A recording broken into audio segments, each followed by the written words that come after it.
Well, good morning, good morning, good morning, good morning, good morning, and good morning, everybody. Good morning, everybody. Welcome to another episode of The Morning Glow. Welcome to another episode of The Morning Glow. Got a great broadcast lineup for you this morning, as I hope and I always do. I'm not important, just a question asker. I'm just a question asker. My name is Raheen out of Atlanta, Georgia, but we got the family that's going to be here in just a little bit. I want to ask you all a question. I want to ask y'all a question this morning. Um, your significant other, your spouse. Let's say your spouse. Let's put this on a marriage level. Your spouse. You all have been married for say 3 years. Let's say 3 years. Y'all been married for 3 years. And you go check y'all bank statements. Y'all have a joint account. You go check y'all bank statements, and there's a few payments in on your account that you're not familiar with. You go to your significant other. You say, listen, I've been checking the bank statements and I've noticed that, there's a significant amount of money coming out of the account every month that I don't recognize. I don't know what it is. What is this money that come out every month? It's been coming out for the last umpteen months. And it's really building up, and I would like to really know, what is it? So what is it? Your significant other, your spouse, be it male or female, depending on who you are, but your spouse look at you and say, "Well, I wanted to talk to you about that." Um, my ex, in this case, is a guy. The guy that's doing the talking. My ex has 3 kids, and she, kind of struggling, trying to get her feet up under her. And though the kids are not biologically mine, I'm attached to the kids, and I don't want to see them in a bad way. So I've been, kind of helping them out a little bit. I know if I would have come to you, you would understand. I know that if I would have come to you, you would understand. What would be your response to that? How would you feel about that instance? Now, this is his ex. They split up, have whatever reason they split up, but she do have 3 kids. Would you be opposed? Would you be opposed to him helping those kids out? Or would you just see the fact that he's still connected to his ex in that way? How would you feel about him taking money out of you all's joint account and helping his ex? What would be your thoughts on that? Um, would it be a problem? Um, would you have any compassion at all for the kids? 508-924-3521. 508-924-3521. Give us a call. Let us know what you think about that. How would you feel about that? What would oh, we got a caller. Let me see who we got here. Kurt, good morning, sir. How you doing this morning? Kurt, got a What's going on? hey, doing good, doing good. Got a question for you, Kurt. I want to hear your heart on this right here, man. It's multi levels. It's multi levels to this. But I'm sure you can knock it out the park. Kurt, let me ask you this. Your um you've been married say for 2 years. You're younger, Kurt. You're 30 years old. 30 years old at that time. You've been married for 2 or 3 years to the young lady that you're married to.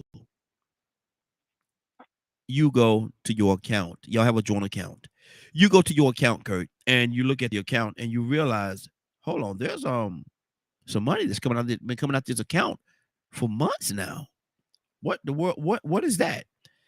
And you go to her, you say, listen, I recognize there's some money coming out of the account that I don't know what it is. It's been coming out for a while now. And I just want to know, what it is. Help me understand it. She say to you, well, you know, my ex, he has custody of the kids. He got 3 kids, young kids that he's responsible for. He's kind of struggling right now. He's kind of struggling getting everything together. And I've been kind of, helping him out a little bit, helping him make sure that the kids are taken care of. And I knew if I would have come to you, you would understand because it's not for him, but it's for the kids. Kurt, how would you handle that? It's y'all joint account. Y'all been married for 2 or 3 years.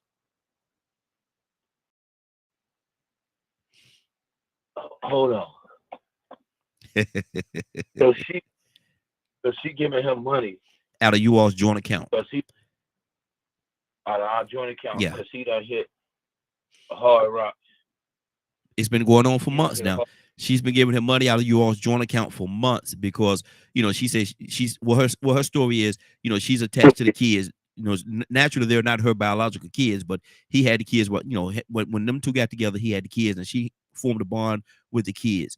And she's doing it, and her story is she's doing it for the kids. She ain't doing it for him.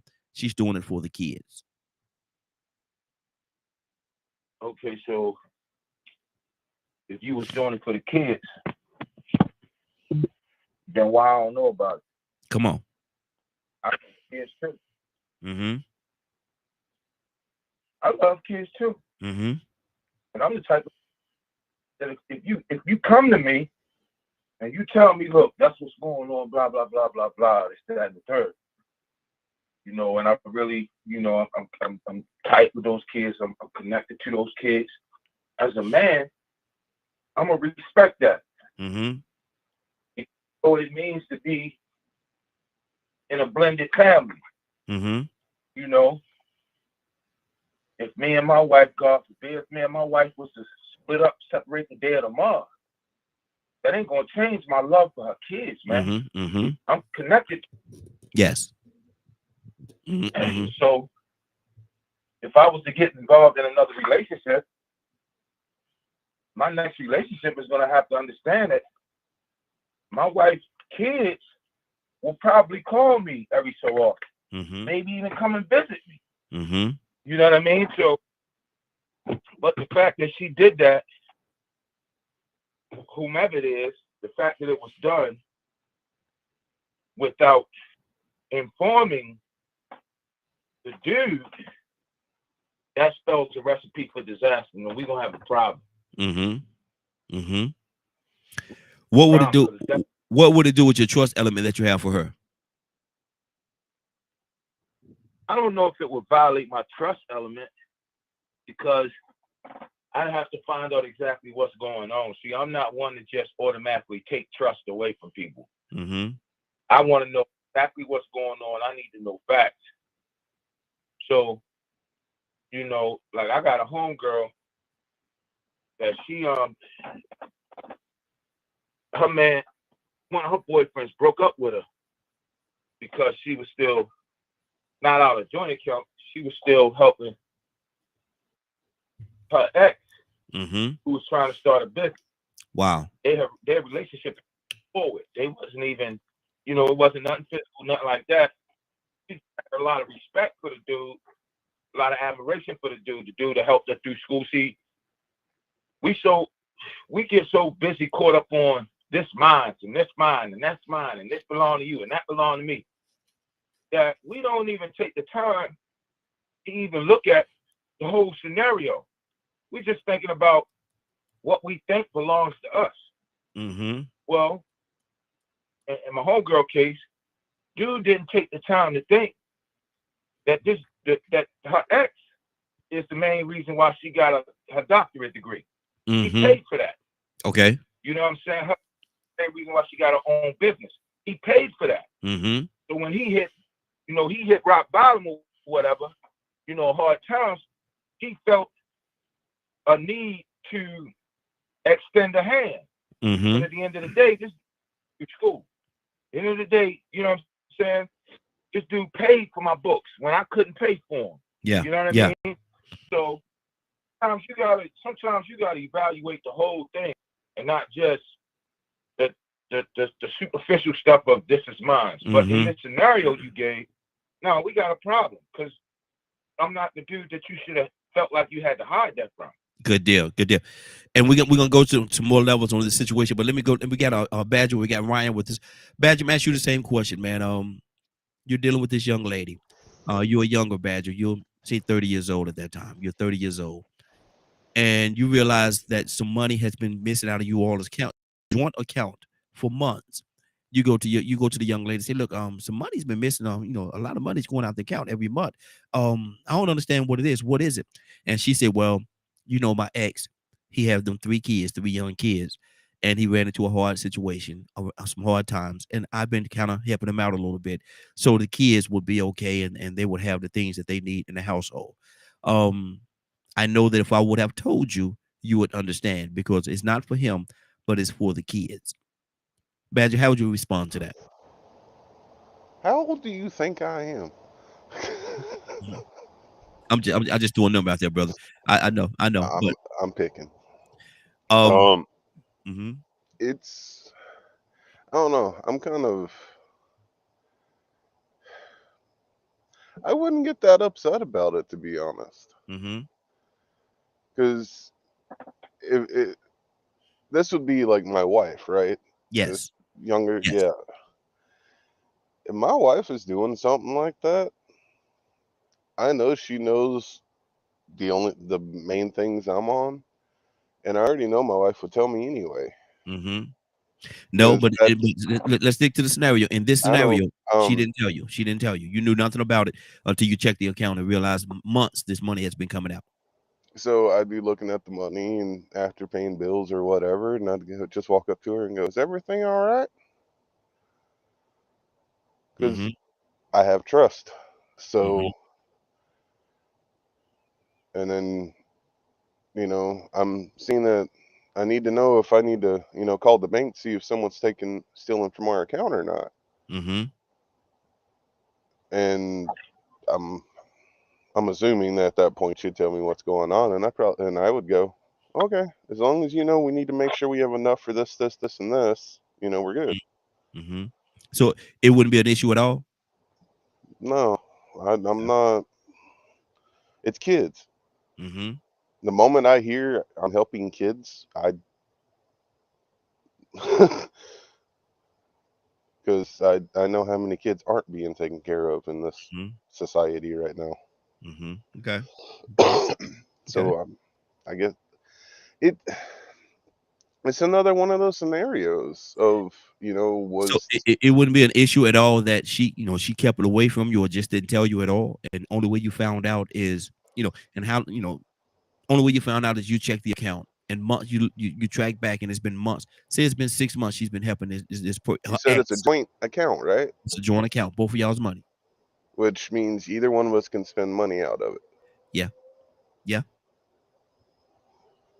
It's a joint account. Okay. That to me is saying that is 100 trust in each other, which Mm-hmm. means y'all probably already set ground rules of the of how much could be taken out or Mm-hmm. whatever. Mm-hmm. If she's just taking out what has already been discussed, but she's giving it to the kids, or But she's it has asking a but bit see extra. that's the part you add other stuff into it. That's the part that was not discussed. Only way you found out, Badger, is when you looked at the account and you saw that money was gone, and you did a tracking on it and realized it's been 6 months or more that money has been taken out. It's never been discussed with you at all. That's the only way you Oh, found out. I just want to make sure everything's all right. Okay. Okay. Let's go to I'm Ryan. no Huh? reason to get mad. Okay. Okay. Everybody deal with situations differently. That's the way you handle it. That's the way you handle it. Ryan, what do you say to that, man? What would you do and how would you feel about it? And good morning. How you doing this morning? Doing good. I had to step away for a second. What's the topic? And I'm already mad. No, I'm just playing. What's Did topic? did you hear this? No, it's a scenario. We're dealing with a scenario right now. Something about money coming out of your account that you didn't know about? Let me tell you. It was you've been married to your significant other. Y'all have a joint account. And you look at the account one day, and you realize that a significant amount of money has been coming out for the last 6. You do your research on the last about 6 months or more. This money has been coming out every month. You go to your significant other. You say, "Listen, some money is missing out of our account, man, and I don't know what it is." And then she sits you down. She said, "Listen, well, my ex, he have 3 kids. He got custody of his 3 kids, young kids, and he ran into a hard time. And I've been kind of helping him out every month, make sure that everything is taken care of over there. I know that if I would have told you, you would understand, and it wouldn't be an issue.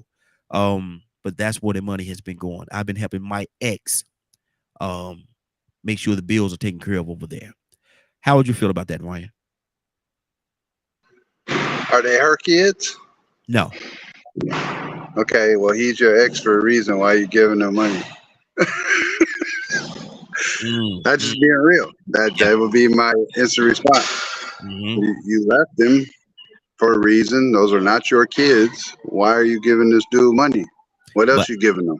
But see, there you go. See, I have a bond with the kids. I bonded with the kids doing we were together for a few years, and I have this bond with those kids. I really love those kids, and I want to make sure they're taken care of. And it's not breaking us. It's not breaking. This is her talking. It's not breaking us, but is able to help. What I'm giving them, help them every month to stay afloat. It's breaking us right now. It's breaking our trust. Okay. Those kids don't come over here and spend no time, so you can't have that much of a bond. You know what I'm saying? Like, if that's the scenario. Yeah. A joint account is a joint account, which means you're jointly responsible for the money, but you're also jointly responsible for discussing the money. Yeah. My wife has access to every card and every debit card I have. And she never spends a penny without coming to me and saying, "Hey, babe, we okay if we do this?" Even if she know we good, she still asks because it's a sign of respect. Yeah. So I don't know, like feeding money to your ex to cover somebody else's kids. Why his baby mama ain't doing that? It's too many avenues, especially when it's kept secret, that kind of make you like I said, what else you giving them?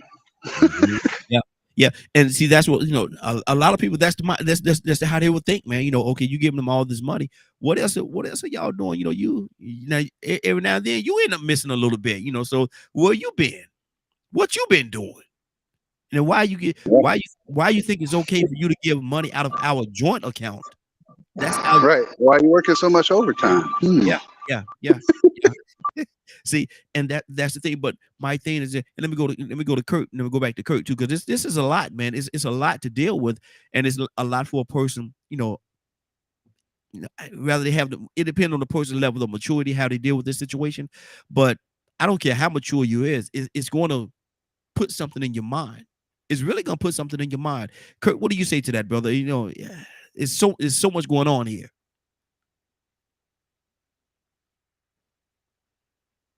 What do I say to what?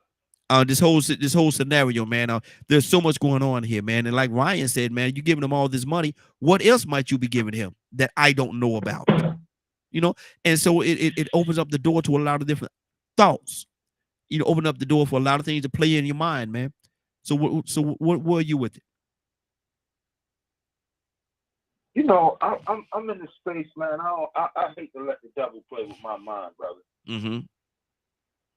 Until I know full well that this is what's going on, I'm not going to ask myself those questions.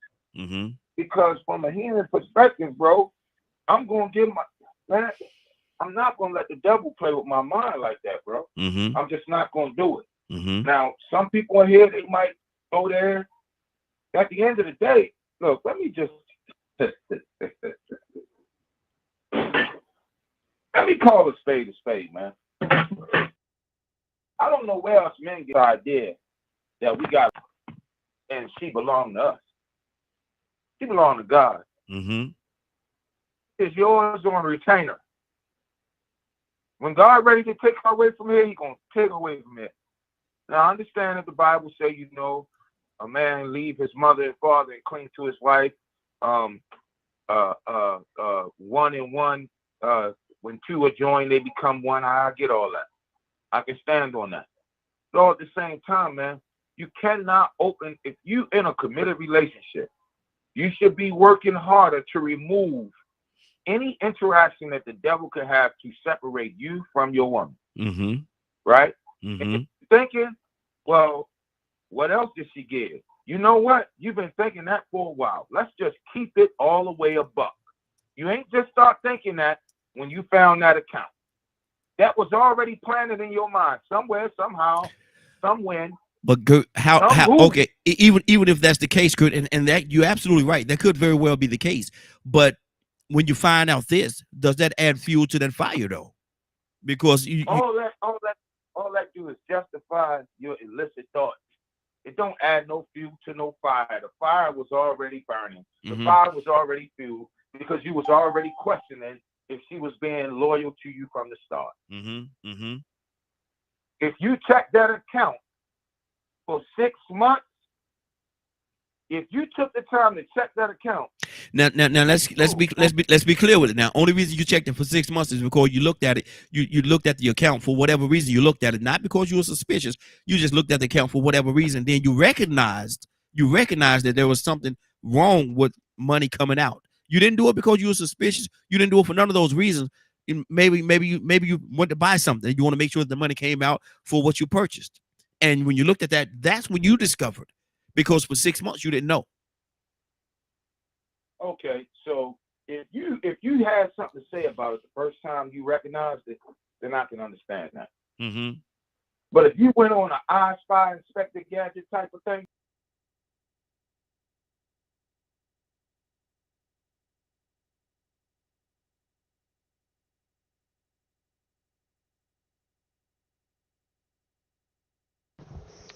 Ryan, are you there? I'm here. It's the lack of trust that's there before the relationship. If you have any, I'm gonna tell you something that I learned. You get in a relationship. If you have any doubts about what you're gonna do, I'm sorry, partner, you shouldn't do it.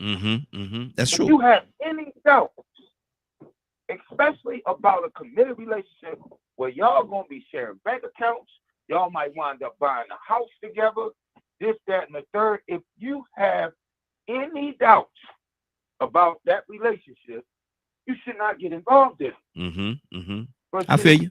We'll have those doubts. Oh, well, we're gonna work that out. And you push it on the back burner. Now when it comes time to work it out, now you're in a rock and a hard place. But for whatever reason, y'all not seeing eye to eye. But now y'all are committed to this bank account. You done committed to this house. Now you're stuck. Now the devil really working on you. Because now he's showing you all kinds of evidence. The time that he told you to go in her purse and get something out of her purse, had a business card in there that had a man's name on it who was a realtor. The devil working on you so bad, you done forgot all about. That's the realtor that sold you the house. You done forgot all about that. Yeah. Only thing you think about is, oh yeah, she had that dude number. I remember she had that dude number in her purse. But see, you done forgot all about that. But see, the whole thing,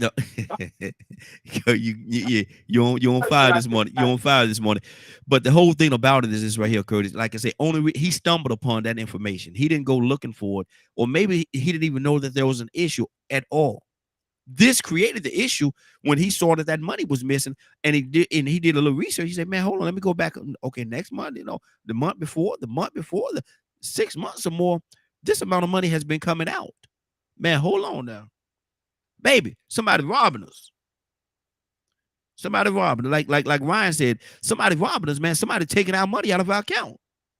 Somebody taking this money. Then that's when she, quote unquote, come clean and tell you about the situation. And the scenario starts right there. There's been no doubt. There's been no, everything in his eyes, everything is perfect. But he run into this situation, Curtis. And because he run into this situation, what does that do? And we got Tucson. I got to go to him. I'll finish it up for me, Kurt. I mean, I get it. I get it. Like, okay, the doubt is there. Okay, you bring it up. Hey, what's going on? Blah, blah, blah. Tell you what's going on. Now, if you in this relationship and you know her like you should know her, you should know right off the muscle, I'm dating this woman who is connected to her stepchildren. Mm-hmm. Mm-hmm. Right? Yeah. She is connected to these kids, and that's probably 9 times out of 10 the reason why you fell in love with her, because you saw her heart. Mm-hmm. Mm-hmm. Let's just keep it real. Okay, so 9 times out of 10, that it shouldn't surprise you when she come out and say to you, well, I didn't say nothing to you because, I figured that you wouldn't have a problem with it. Because she knows that you know that she's connected to these kids. But let's call a spade a spade.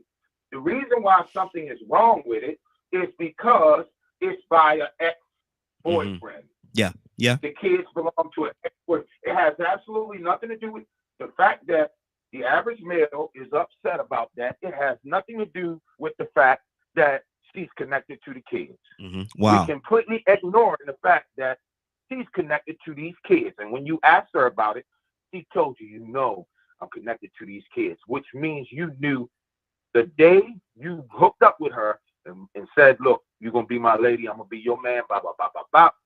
You knew that she had that those kids. You still, you took it upon yourself to get involved with her, knowing that she has a connection to her ex's kids for whatever reason. Okay. He said that. What Good. More do you need? Okay. Wow. Go on searching. Okay, hold on, Kurt. We got to. Find something that's really gonna hurt your feelings. But see, and that's another thing. What else? If I dig some more, what else am I gonna find about this whole situation? Because I understand what you're saying. I understand what you're saying when you say that it's a man feel this way. But I understand, and I want what some of the young ladies will call in because I want to hear their take on this situation as well. But right now, let me go to Tucson. Then I'm gonna go to Stanley and Badger. I saw you, brother. Tucson scenario is this right here. You're younger, Tucson. You're 30 years old, married. Been married for 2 or 3 years. One day, for whatever reason, you check y'all joint account, and you're looking there. You say, "Man, hold on, where that money went?" And then you check the account, and 6 months or more, you realize that a significant amount of money has been coming out of the account. So you go to your spouse. You say, "Hey, somebody robbing us, man. There's a lot of money that's missing out of the account. What the world did it go to?"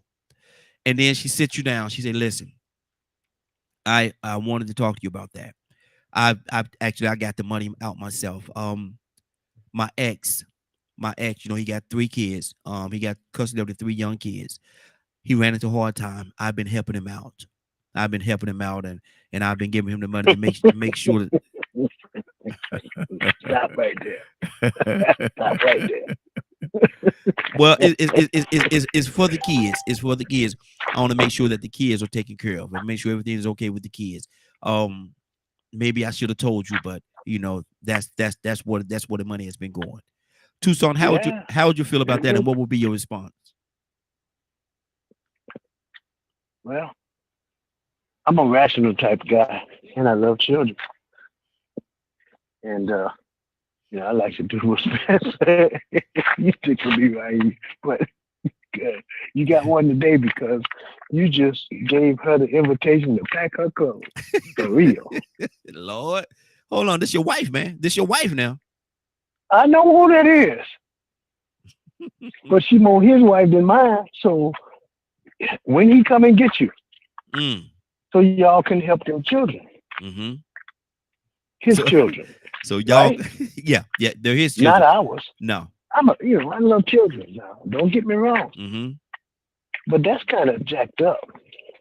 Right? Yeah. I'm gonna tell you. No, Lord. Flashback. Lord have mercy. I tell you what happened to me. And I'm gonna just be honest with you. I was just fresh into a relationship and something happened at the house, and we both got children prior marriages, okay, or prior relationships. And I said, well, I think we need to. She said, well, let me check with the children's dad. What? I'm glad I just bought her a car. It was an SUV. She needed it because I took all of her clothes and put them in there. Sure did. Lord. You kicked the woman. You kicked the woman out too, son. Look, man, right? If I got to, if I have to get permission from some other man in my house to do what I need to do, and you gonna ask him if it's all right for me to do something in my house, you got to get out of here. That's right, Donald. Or I'm got to get out of here. Somebody gonna leave. And if you have been supporting a grown man that love children, I understand, his children, and you've been holding it, you've been wanting to tell me for 6 months, you don't have to have nothing going on, right? I'm not talking about infidelity. Yeah. But there's a level of honor and respect, and that's just out of whack. I'm sorry, Raheem. The church gonna probably have some problems with me because sister, she gotta get out of here. There's no first lady. I'll be like King Ahasuerus. The king, the queen, then disrespected you. And if this word gets out, none of our women gonna respect none of it. That's what the wise man told the king in the book of Esther. And you know what the king did? Loved Esther. I love that story, by the way. They say, put out. So I hate to. I'm not trying to manipulate anything. Limit, I hope limit on it, cap on it. No courtesy on it. But, I got amen from Toya. Even ain't they something? But I'm gonna put her out. Oh, I'm gonna get out. Sure is. I sure will. Somebody gotta go. What? Let me Raheem, go. You made me hot, man.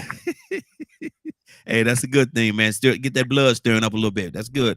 Let me go. I'm gonna go to Stanley. Stanley was next on line. Then I'm gonna go to Toya with a T, because I ain't no telling what Toya with a T gonna say this morning. But Stanley, let me ask you the same scenario. What would you do in that situation, man? She's been last 6 months or more. She's been taking money out of you all's joint account to help her ex, because her ex got custody of the kids, not her kids. Kids from another relationship have custody of the kids, so they ran into hard times, and so she felt the need to do what she needed to do to help. She say help the kids, but the money is coming out of y'all joint account. Stanley, is that a problem? Is that an issue? How would you feel about that? And good morning. How you doing this morning? Yeah, that's a big. Good morning. How y'all doing, man? I'm on my way to the doctor, but I'm all right. Yeah, it's not even about the money. It's the principle. And,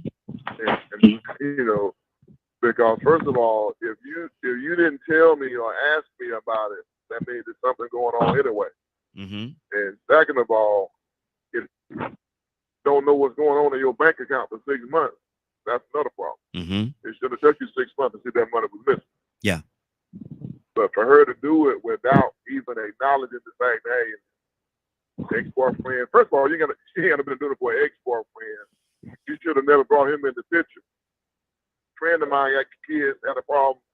I'm trying to help them financially, but you do that from the start. You don't even have to put the ex-boyfriend in. You put the ex-boyfriend in there.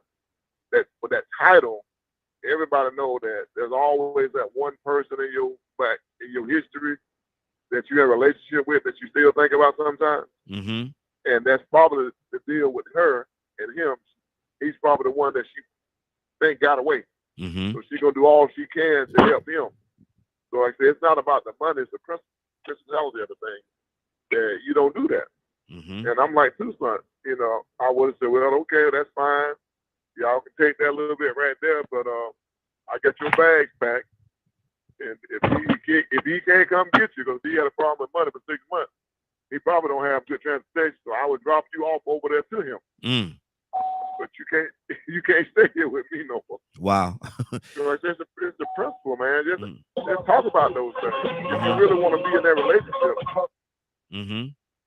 if you really want to be in that relationship and you don't have anything to feel it, guy, you should be able to sit down and talk to your husband and say, hey, this is the situation. Can we help or can we not help? Yeah.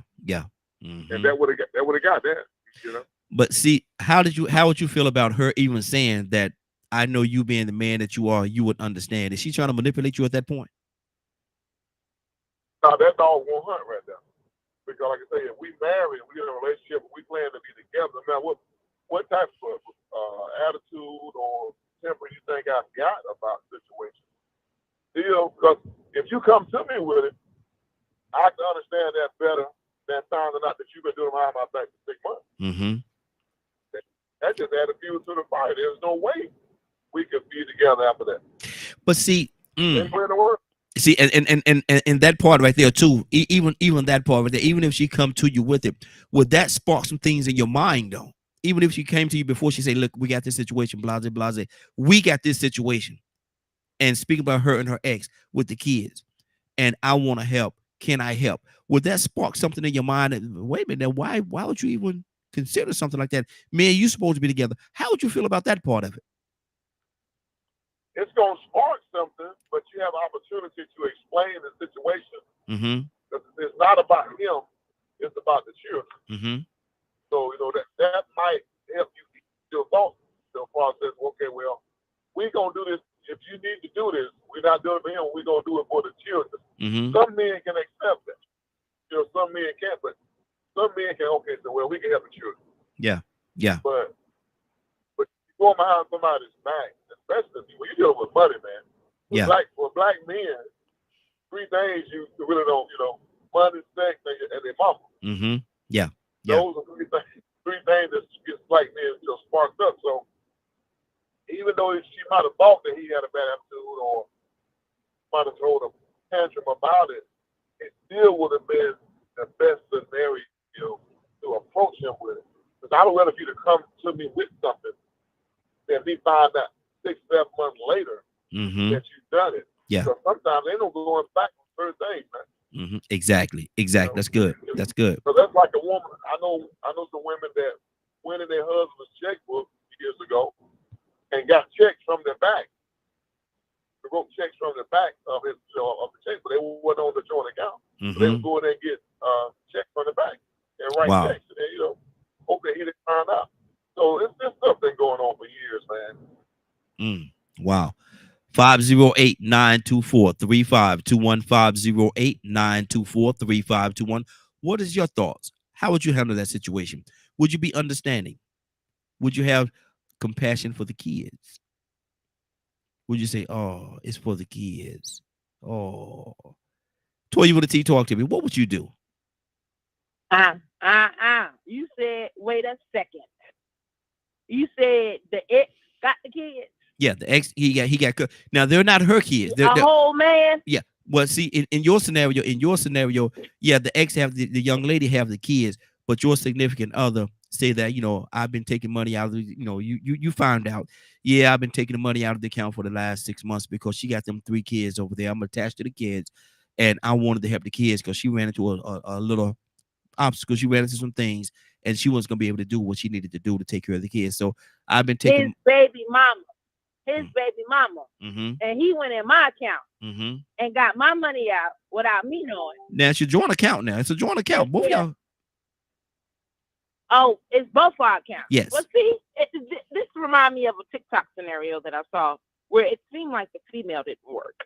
Mm-hmm. The guy was working. She was at home. The boyfriend was in jail. Mm-hmm. Okay. That's wow. one scenario. But let's go on this other scenario. You said we have a joint account, which for me, we have a joint account. Maybe you need something that's the card, whatever. You know what I'm saying? You ain't got to ask me. But you're not going to sit here and tell me right now that you don't know no better, that you better not be taking my money out that bank, giving it to no other lady. I don't give a hoot. Mm-hmm. I'm trying to behave myself. about her and kids needs and struggling. That ain't got nothing to do with me. But and the tables turn when you're a guy and a girl. But I'm gonna take money out my husband's account to give it to my baby daddy because he got the kids. I'm not gonna do that. Yeah, I know better. A couple of things we got going on here where we know better, right? Should a person who is involved with you and know that you have kids, should they want to help your children? Absolutely, they should. But this is the key indicator. As a female, my father didn't have a problem helping me. But once I got a so-called man and I started laying up and sleeping with him, the help is kind of limited. Like, hold up now. Ain't you got a man? Yeah. Okay, so what's good? What are you doing? Yeah. I need to come fix tires and pay rent. What are you doing? Because men don't normally just up and lay around and don't do nothing. And for me as a female, that's the problem. You know, good and doggone well, you better not go on nobody's account without them knowing, giving money that they don't work hard for to give it to somebody else. I don't care if it was to put it in tithes at church. You don't do that. It ain't yours. But you better be working. You can do whatever you want to do with the money you get up and work with. Oh, let me see. You got a portion that you put into our joint account and put that money over there without asking, hey, ain't nothing wrong with that. But I'm going to have an issue with you now because jointly we're doing something and you're interfering with that. So however you got to get that money back, get it back. And don't be looking at me to come and bail you out because you didn't even consult with me first. Because I would have told you, no, I don't want to spend my money on somebody who, I mean, ain't a part of this household. Like, come on with the jokes. This is a manipulation at this point. You know you don't do that. You don't want nobody to do that to you. You don't want your job to go take a couple extra dollars without you knowing. So why would you do it to your man or your girl as if it was cool like that? Now you trying me. Now when I got your stuff packed, this is understanding as you expected me to be about them kids. It's just understanding as you need to be as you going back home or wherever you came from. Because you don't understand moral values. Your best interest is not me and my home and the things I do for you. The best interest is for you and your ex. And I don't care where he is, heaven or hell. You need to go on back. Call him. Because you can't come here no more. You don't do that. We got guidelines of respect. And when people work for their money, it is your responsibility to make sure that you take care of their money as if it was yours, but you can't extend it out and make decisions on your own. And when you do, you're being selfish and you get whatever you have coming to you except for violence and death. But Toya, it's for the kids. How do you really feel? It's for the no, it's for the kids, Toya. He's trying to help them kids out. He don't care nothing about her. Tell me what they need food. Bring the kids over here then. I'll feed them. What they need clothes, I'll buy them. And you better not talk smack where I get it from. I love thrift store. You think I don't want to put them kids in no thrift store? Because if you're that needy, you're going to accept whatever offer is coming out to you. Oh, no, you picking and choosing. Oh, the kids got to have polo. I'm going to put you and the kids out. Because, again, here we go, Raheem. You trying me. You got food banks and everything else. We can sit down and come up to a solution together. But the point of the matter where you deviated from ours, you went to an ex. That is intimate territory because it is an ex for a reason. Kids are no kids. And because you are taking funds, me and you have this whole thing going on. Once you minus funds, whether it's what you work for or not, you're going to interrupt our household. So we need to have a plan, a contingency plan for whatever we decide to do.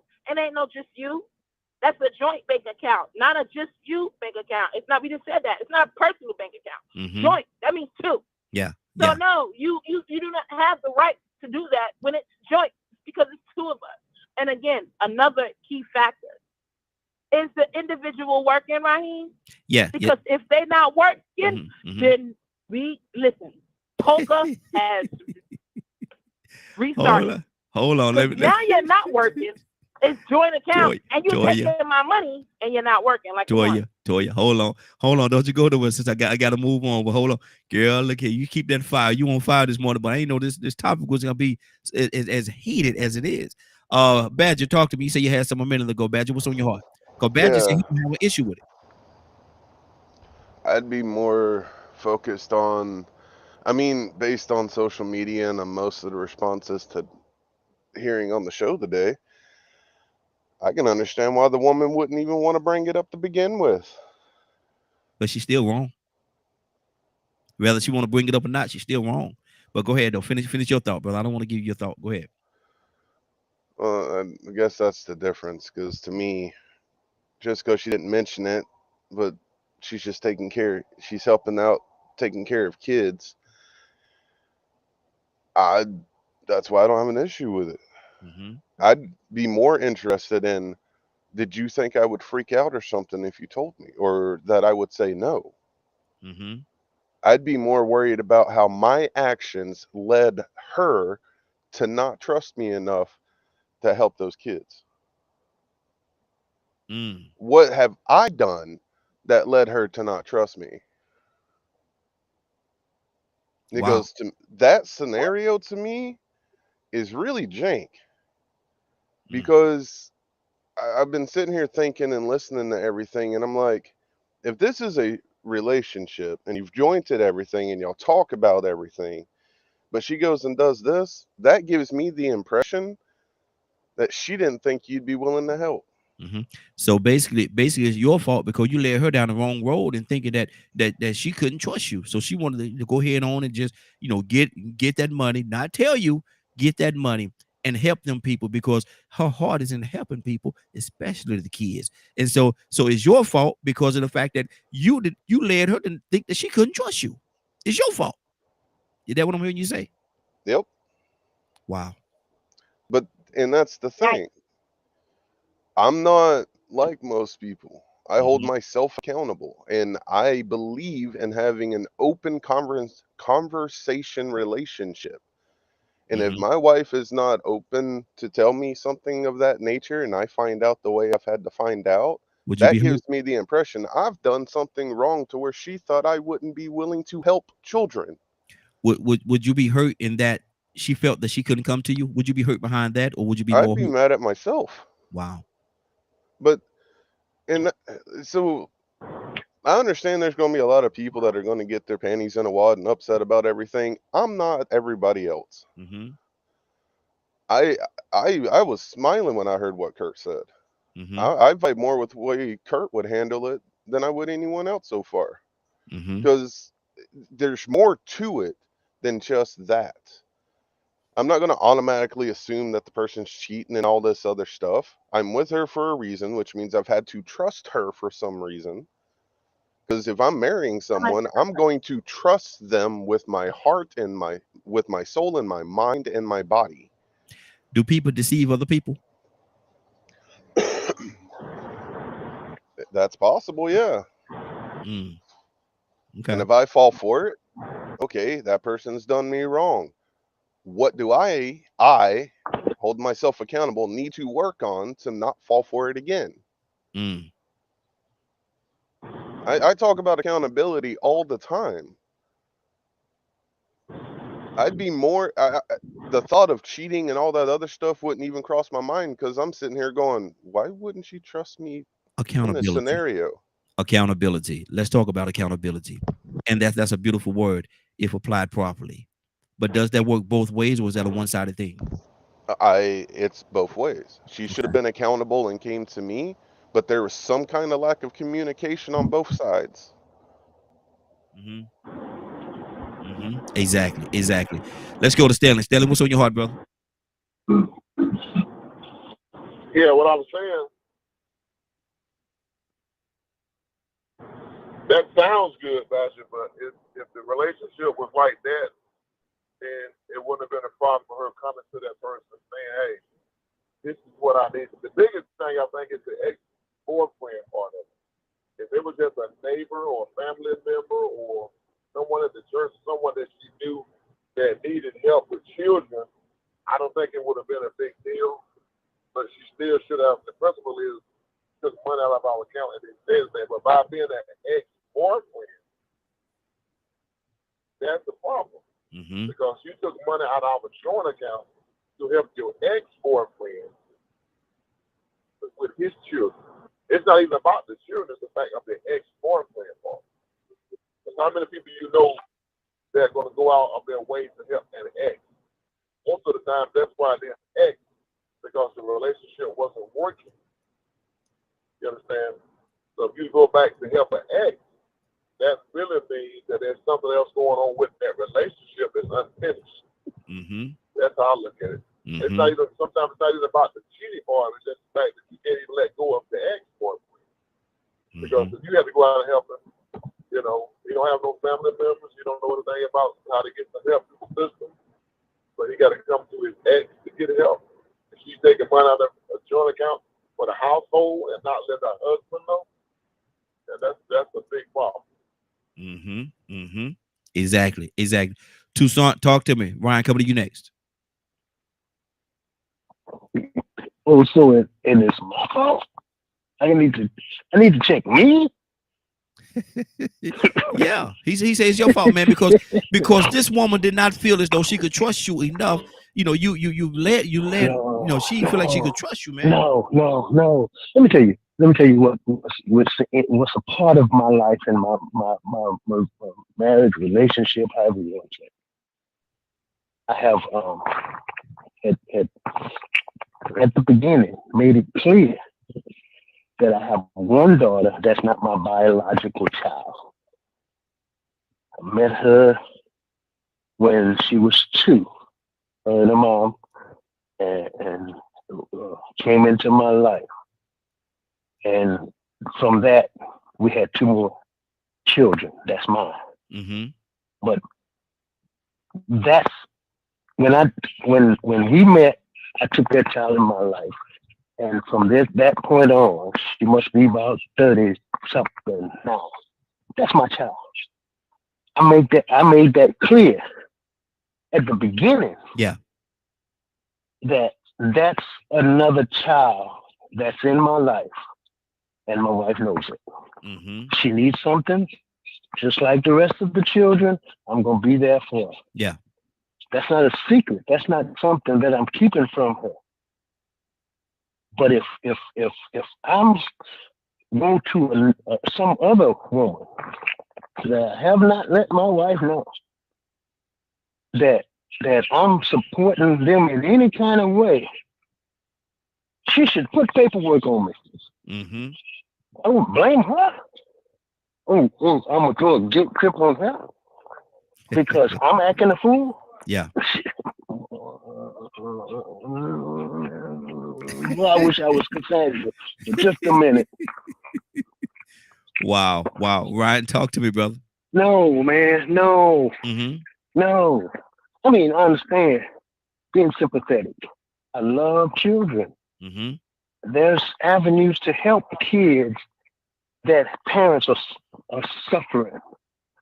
There's things that you can do. I mean, there's orphans, unfortunately. People fall on hard terms. But look at here. Your ex, wait a minute. You said what? Who is that you? Whose child is that? Whose child you said? Oh, it's not Not and it's what? So now you want me to check me? Girl, you better hurry up and get out of here. I'm not talking about being violent or nothing like that. But Toussaint, you got Toussaint, you got to understand. Toussaint, you got to understand. I still have Toussaint. I'm sorry. Toussaint, you got to understand. I'm sorry. Toussaint, you got to understand, man. You know, it is partly your fault, man, because you made this woman think she couldn't trust you enough to come to you and have this conversation. You put a boundary between you. I tell you what. Then I tell you what. I'm going to, since I'm so pitiful, bad of a person. You can have the house. You can have the car.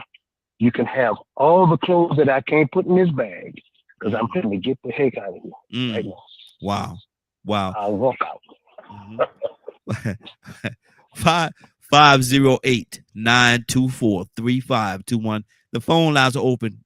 Give us a call. Let us know what you think about it. We got a whole lot of people listening right now, and I definitely appreciate each and every one of you that's listening and tuning in. But give us a call. We want to hear from you as well. 508-924-3521. What do you think should happen in this scenario? How should we play it? How should it play itself out? Ryan, let's talk, brother. What's on your heart? So let's talk about the elephant in the room. Why is she still talking to him? See, here's where I'm coming from. My wife, Zamari, she got 2 kids before me. Do I take care of them kids now that they adults? You're darn right. They was kept from her by her ex. He asked for money all the time. And eventually I told him, don't you call here no more, or you're going to end up missing. You're going to be on a milk box. You did this to yourself. You deal with it. So why is she still talking to him? So they're not her kids. She has nothing to tie her to that man. So that insinuates foul play because they ain't got no reason to be talking to him. Now, the 2 children that are now adults that I have, so now I have a total of 6 and 4 grandchildren. Yes. 2 of those girls are not mine, and those grandkids ain't mine, but I take care of them. They call me bonus. Why? Because they daddy a deadbeat. I paid for their weddings. I paid for their children to get things. I'm not beside doing that. But she come to me and ask, hey, her dad's not really helping out. You think we can help for the wedding? You think maybe we could get the baby some stuff? For sure. You got a card. Go use it. Just let me know what you're spending so we don't come up short on our bills. That's a whole different scenario. That's a respect thing.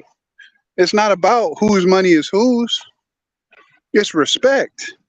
And if she ain't got enough respect to say something to you, regardless of how she think you're going to react, that shows some sort of fault in the relationship to me. It shouldn't matter. On whose part? On her part. On her part. Okay. Because I have every right as her man or her husband to ask, well, what you still talking to him for? Why are you trying to give him money? I don't pay child support for my own kids. Why I'm finna pay child support for his? They're not even yours. Like, you got to take that into consideration. Even if I'm upset about the scenario when she brings it up, if she could explain it to me in a way, listen, it's for the kids. How I know it's going to the kids? How do I know this? Why, like Toya said, bring them kids over here. We'll feed them. We'll take them shopping. Yeah. I'm not paying his bills. Looking out for kids is one thing. But again, they still got no tie. They're not any responsibility of ours at all. That's where I'm at. What does she say to you? I can't believe that you're this uncaring, or whatever fancy words you want to use, in regards to me helping these kids. I can't believe you're taking this approach. I can't believe you. I don't know you. What does she say that to you? Let me call my ex, or however many of them, and ask them if they need some help. See how she feel. That's not going to go over well. It's not going to go over well at all. Wow. 508, and share the broadcast. Everybody that's listening to TikTok, y'all share the broadcast. Please share the broadcast. Comment, keep the comments coming, and I'm gonna get to them. I'm gonna read some of them in a few minutes. But my thing is, man, this is a situation. It's a situation, and truth of the matter, it happens. It really does happen. Let me go to Kurt. Kurt, what's on your heart, brother? Talk to me.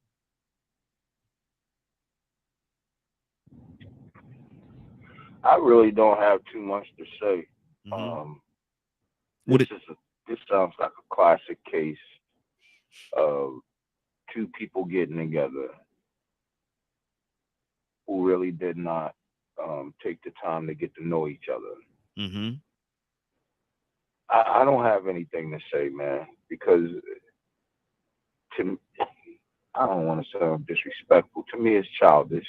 To me, we sound like a bunch of men on here that's patting our fists to our chests. Cavemanish? Because Cause say that again. Are you saying we acting like cavemen? Yeah, acting like cavemen for real. And it's borderline disrespectful to the human existence that we even acting like that. So Curtis, what you're saying is we're wrong in wanting to know, or this woman has snuck behind our back and did things like this that I feel is very horrible, that she's done something like this, but we're wrong because we don't understand, or we don't want it to happen, or don't care for it. No, what I'm saying is we're wrong. You know what? I'm not even gonna say we're wrong. We're misguided in our approach to dealing with the given situation. So that's the problem with Americans, for real. And I realize this. We spend more time trying to prove who's right and who's wrong than to try and solve the problem. We're not even concerned with solving the problem. We're concerned with finding out who's right and who's wrong. Okay, Kurt, do this for me. Identify the problem. Identify the problem in this scenario. Identify the problem. The real problem in this scenario is not the kids. It's the fact that it was by an ex. I've seen many a times, and I've even been involved in many a times where giving money to her mama, and I didn't know about it. You see what I'm saying? I probably wouldn't have been as adversely affected knowing that it was her mama, but now you throw the ex-boyfriend thing in there, and that's a whole nother. If I let my human existence get involved, I'm telling you, I'm going down the road that might not even be there. It might genuinely be the fact that she genuinely cares about these kids. We don't know how long she's been with the kids. She could have been with those kids. That boy, baby mama, could have been a crackhead. She could have been with those kids almost since they were born. Let's say that they've been together 10 or 15 years. She has been taking care of those kids for 10 or 15 years. Now, the fact that she didn't say nothing, yeah, that was inappropriate, but it can be voiced in a manner for which, you know what, baby, that's my apologies. You know what? Would you recommend? I should have been saying when it's discovered. Hey, Kurt, let me throw this at you, man. When it's discovered that she's been doing this and been doing this for 6 months or more, and you discover it, would you want her to stop at that point, or can she just continue to get the money? In my mind, okay, look, now I understand what's going on. Now I fully see what's going on.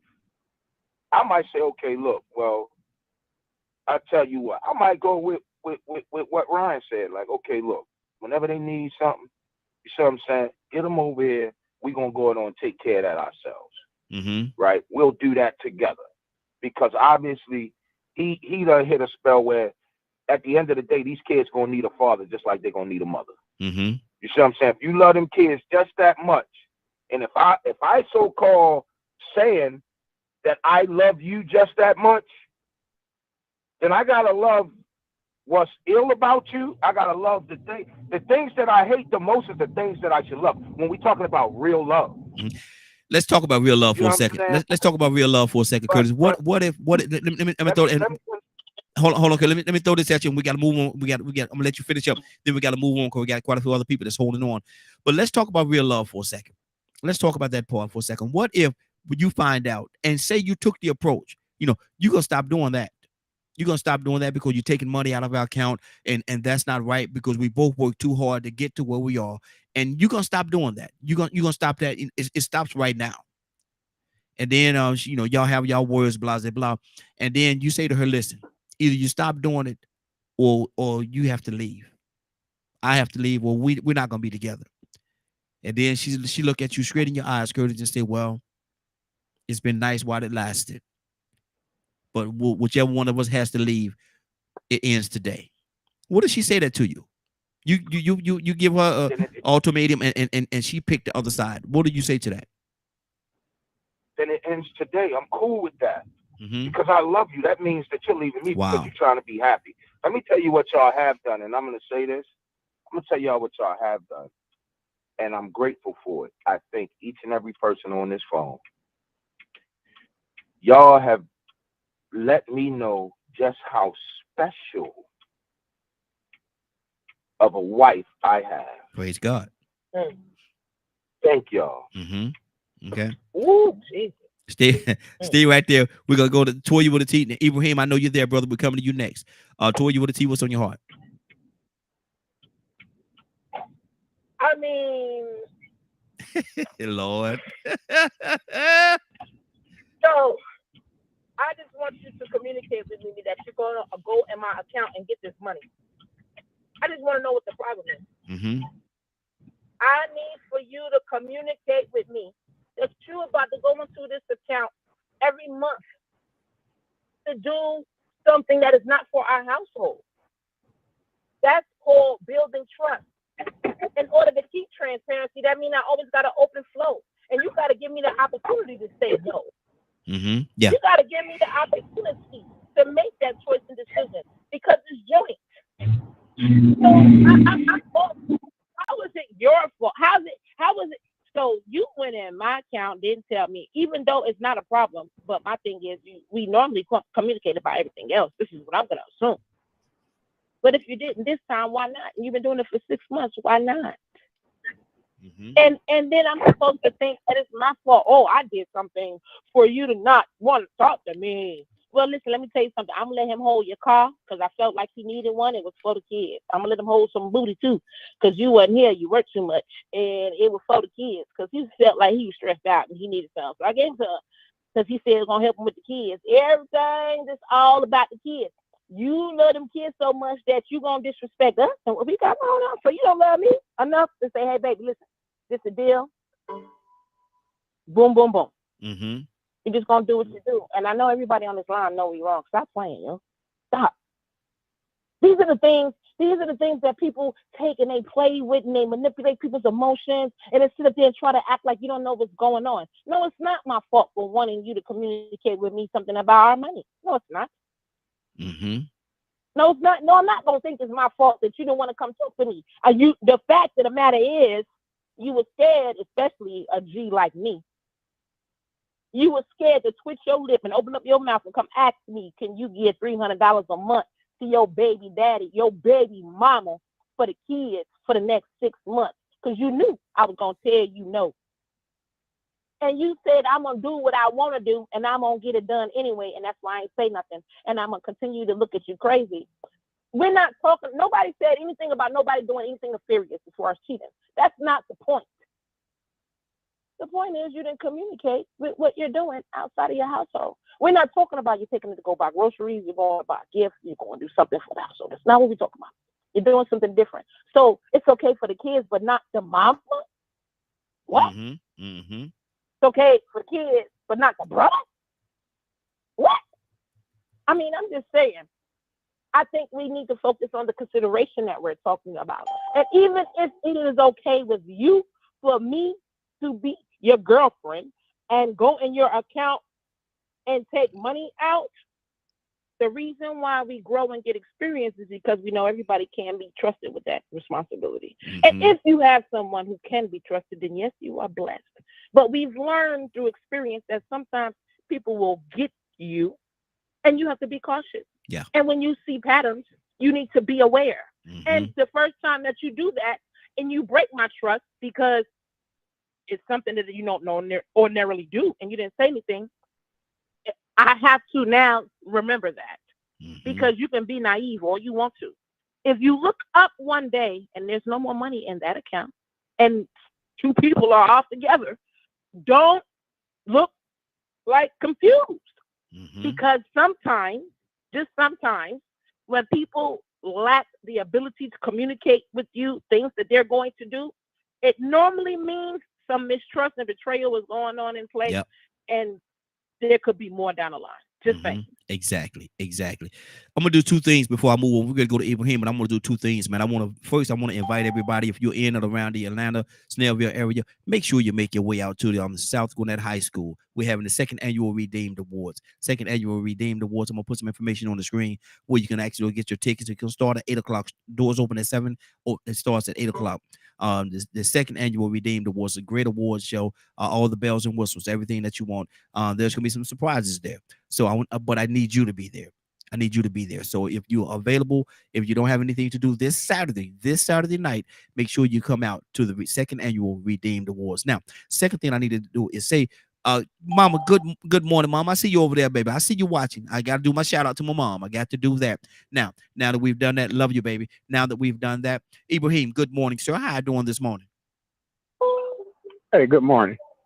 Ibrahim, I would like to you know the scenario? No, go ahead. Tell me what the scenario is. Okay. The scenario is this. You're a young man, 30 years old. You're married, been married for 2 or 3 years. For whatever reason, you look in your bank account, you all's joint bank account, and realize that a significant amount of money has come out. You do your research, you check back 6 months or more, the money has been coming out consecutively for about 6 months or more. You go to your wife, you say, listen, somebody robbing us, somebody taking out our money, and she say to you, no, sit down, let me tell you about something. And then she say, my ex, the one that I was with, they have 3 young kids. Well, he ran into a hard situation, and I took some of the money out. I've been taking money out, giving it to him, make sure that everything is taken care of, the household over there, and everything is all right. I know I should have told you, but that's where the money is going. Nobody robbed us. That's where the money is going to. How do you feel about that? Well, I guess I'll be ex number 2. I would in the younger days, I don't even want to say, but now she'd be ex number 2. But I tell you what, I'm old school, and I always told when you got a woman in the house, she control the money, right? You give her the check, she pay the bills, and make sure everything is tight. You take some money out for your whatever your side piece or. Yes. Boy, whatever. You take your shit out. But everything home take care of. That way it always was. But I've been in similar situations when I found out every time I did that, even some of the best of wives, every time I did, I found out after about 6 months, a year of marriage, don't do it. Don't do it. Take care of your own business, your own money. Because her money is her money, your money is her money. Don't do that. Like that. No, I wouldn't agree to that. But I'm like what other gentlemen said. Now, if you want to bring them home, if you did that, it ain't no coming back from that. But if you want to bring them home, you know what I mean, the kids home and stuff like that, then we take care of. But but I know there's also situations, right? One of a woman I was with, her first child was born when she was real young, and just she didn't have no sense. He didn't have no sense, right? You know what I mean? And so I can understand that part. The next guy was a crackhead. I know about addiction, so I couldn't blame him. You know what I mean for that, right? And the third one, she married him. He was spoiled to death, right? And that was always a contention or a problem. So, but I took every boy to his daddy. Hear his side of the story. See, they daddy have some action with their daddy, so they can make their own conclusion and then explain to them life is life. You never know what comes up. And one guy, the middle guy, he had a good family. He was a licensed pilot. He was doing good. He had a bunch of kids he was taking care of, and but his son felt like he was mistreated. You know what I mean? Of course he was, but in a way, he couldn't expect just everything to just, he just take all his assets or all his whole situation, all the other kids and family, he just jump on him. He ain't never been. Wow. Exactly. I think we should test it first. Like I said, people deadbeat. I know guys in jail, man, they couldn't take care of their kids, or they sent some every time they could. That don't make the guy deadbeat because he couldn't do it. He broke. He was broke when she married. She knew she was broke. Now all of a sudden now, she got special case and want all this that other thing for a kid, and he's a deadbeat. Good deal. Stay right there, Ibrahim. Ibrahim, we got to keep it moving, brother. Got to keep it moving. Stay right there. Don't you go nowhere. Yes, sir. Yes, sir. Stay right there. We got quite a few people that just called in. I want to circle around. Then we're gonna go to the people that was already here. Next one to call in was Cassandra. Cassandra, good morning. How you doing this morning? Good morning. Cassandra, did you hear the scenario? Not really. Okay, let me tell you what it is. Okay, you've been in a marriage for 2-3 years. 2-3 years you've been in this marriage, and you all have a joint account. You all have a. I'm getting some background noise from somebody's line. Okay, you have a joint account. You and your husband have a joint account. You realize that money has been coming out the account for the last 6 months. Significant amount of money been coming out the account for the last 6 months. And hold on for a minute. We got some background noise going on. Hold on, let me see what we do this. All right, good deal. Money has been coming out the account for the last 6 months. You go to him, you say, listen, somebody been taking our money. Money's gone. Somebody been taking our money. He said, no. Nobody's been taking our money. He said, let me explain this to you. He say to you that, my ex, she has 3 kids, young kids. She ran into a hard situation, ran into some hard times. And because she ran into those hard times, I've been taking money out of our joint account and helping her make sure that, the kids are taken care of. I've been doing that for her for the last 6 months. Hopefully it's going to get better where, we ain't got to do it no more. But nobody's been robbing us. That's where the money has been going to. Cassandra, how do you feel about that?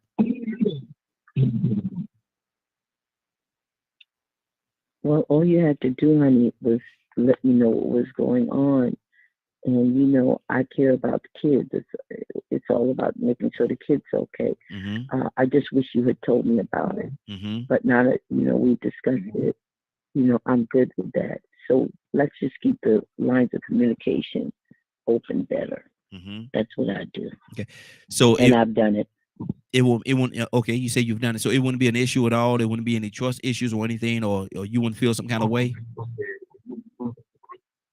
I would probably for half a second, just because he didn't, just tell me. If he had told me, I would have said yes anyway, because I'm going to make sure that the kids are okay. Mm-hmm. So, like I said, I've been in that shoe, so I know about it. So, yeah. Mm-hmm. It's I don't not when it comes to making sure the kids are okay. I'm not gonna act a fool. Mm-hmm. I'm just not. That's just me. Okay. Everybody different. Exactly. Everybody's different. Absolutely. Well,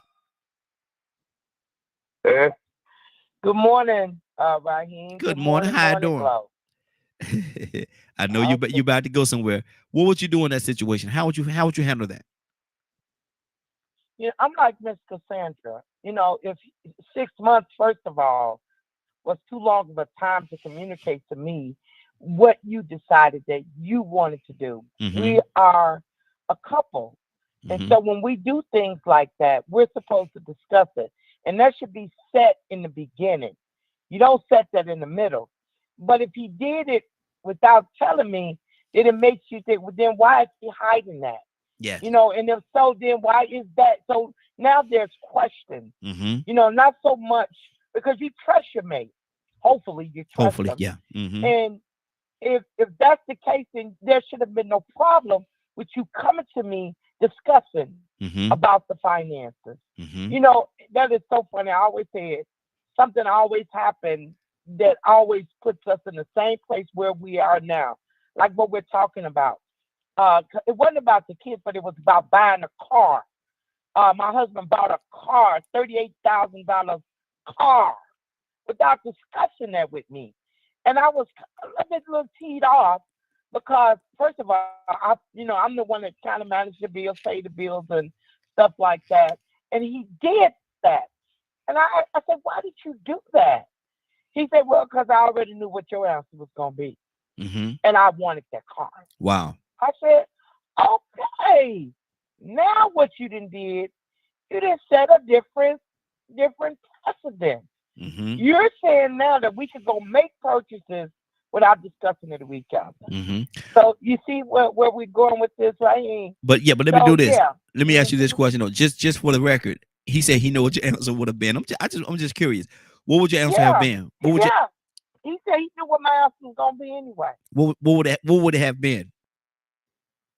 No, because right now you gotta look at. We discussed this on you. You gotta look at your whole financial situation, especially when you're not the one paying the bills. Mm-hmm. You're not the one seeing where everything is coming from. That's why you discuss and you communicate, so we don't put us in a place Well, now, okay, here we're almost close to 70 almost, and we got to make sure that we got enough emergency money, emergency funds that we need for our bills and things like that. So why would you do that? You're talking about another note. You're talking about more insurance. You're talking about license plates and stickers, especially in Chicago. Stickers are $100 and some. A front plate is $100 and some. Come on now, Raheem. So I said, okay. Now I'm not gonna do it being spiteful. Yeah. That's like cutting your nose off to spite your face. I wouldn't do that. Exactly. But I just put something on his mind. That was all. Miss B's over on TikTok, she asked this question right here, and it's a very interesting question. She said, how many of those kids do we get to add to our dependents on our taxes? If you're taking care of them, there you go. Hey, because most of the time the other person come on to file them kids on them taxes and get and reap the benefit of that. But you're taking care of the kids. So do you get anything back on that? Let me go to we got Shanavia. Shanavia, good morning, young lady. How you doing this morning? Hey, good morning, y'all. How y'all doing? Hey, doing good, doing good. Sis, what would you do in that scenario? It's been 6 months. He's been taking money out of your joint account, helping his ex, because the ex got them 3 kids that are not his. They're not his kids. But he's been taking money out for the last 6 months to help this ex because she ran into a hard patch of time, if you will. He said to you that, hopefully she's gonna get herself back together and we ain't got to do it too much longer, meaning that the next couple of months money still might be coming out the account. How do you feel about that? What do you say to that? He never told you. Only way you found out, you looked at the account and saw that the money was missing. Wait, you said, okay, wait. I got 2 questions. One, this is somebody that I'm dating? Yes, it's your no. That's your husband. It's your husband. Oh, I was gonna say, because that's the first problem right there. If we dating and got a joint account, like, no. And the kids ain't his? No, they're not his. He was with the ex for a long time, and he said he had a bond with those kids because he was in their life for so long, and he just don't want to make sure that they okay. He want to make sure the kids are good. Where is that daddy? And I'm not even being funny whenever I ask it, because this, for me, what Miss Cassandra and what Miss Willa said, those are the only 2 replies that I heard. I agree with, and I think that we get so hung up on the fact of, oh, it's the kids. It has nothing to do with the kids. The kids are just an added, just an addition to the story. It's the principle of why you would not communicate with me about this one thing if we have communicated about everything else up until this point. Because you're not just taking your portion that you put in. This is the home pot right here. So you're taking from home to contribute to someone else, because I feel like if she's falling on hard times, look, let us take the kids then until you get yourself back to where you need to be. If you can't fend for them right now, then okay, let's do that. Let's talk it out. But the principle of the thing is, you didn't consider how that would affect me, because your decision doesn't just stay with you. It creates a ripple effect. And maybe I'm not as mature as I would like to think that I am, but for me, I feel like that act plants other seeds.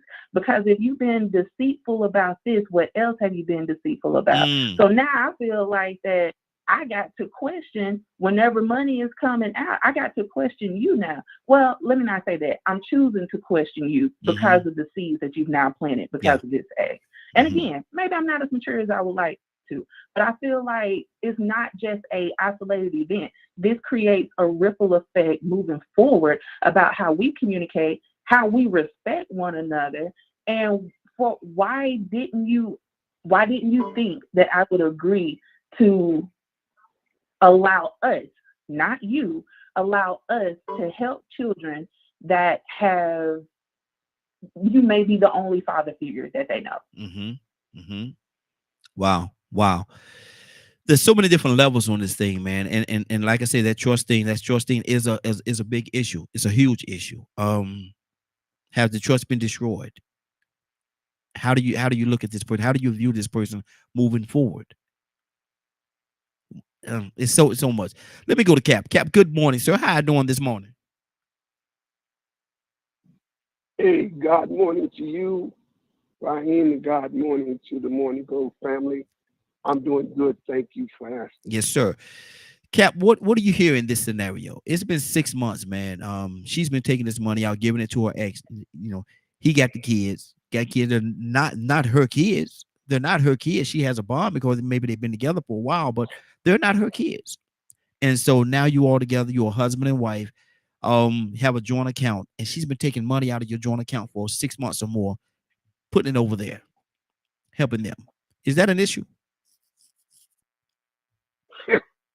You know, Brother Raheem, you say, what if? We all know that old saying, if was the fifth, we'll all be drunk. Mm-hmm. Yeah, what if? Mm-hmm. Let me say, I love Willard's answer. I love Shanavia's answer. I love Cassandra's answer. Should I even love Ibrahim's answer? Mm-hmm. I'm looking at all the answers. However, it all depends on what kind of relationship. Number one, let me say this. I would not have a joint account. That's Captain D talking, because being in 4 marriages, I've learned a thing or two. All right, I learned a thing or two. She got her own, I got my own. All right. Number two, if she decides to take money and say we did have a joint, if we did have a joint account, I'm checking it every day anyway. Because if I'm paying all the bills, and I'm the man that pay all, she don't pay no bills in this household, then I got to know what my balance is, because I'm writing and paying. So ain't no way you're gonna get away 6 months taking anything out the account, and I don't know about it. Mm-hmm. You can't get away a day.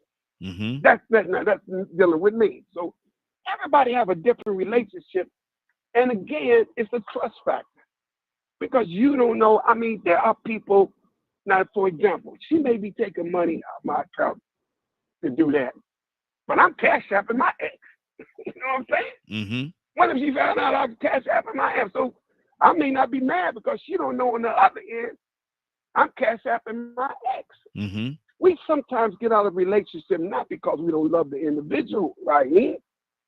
Sometimes we get out the relationship because we're just not compatible. And if the person been good to you, listen to me, if they've been good to you and they call you and they fall on hard times, let me check with my ex. And the ex say, okay, I'm going to send you a little something. Well, if it's about the children, how old are the children? If we talking about, if the children are teenagers, then I would say, what you need to do, sweetheart, from now on, get the cash app from the children and send it directly to the kid. If you got a 16-year-old, they got a cash app.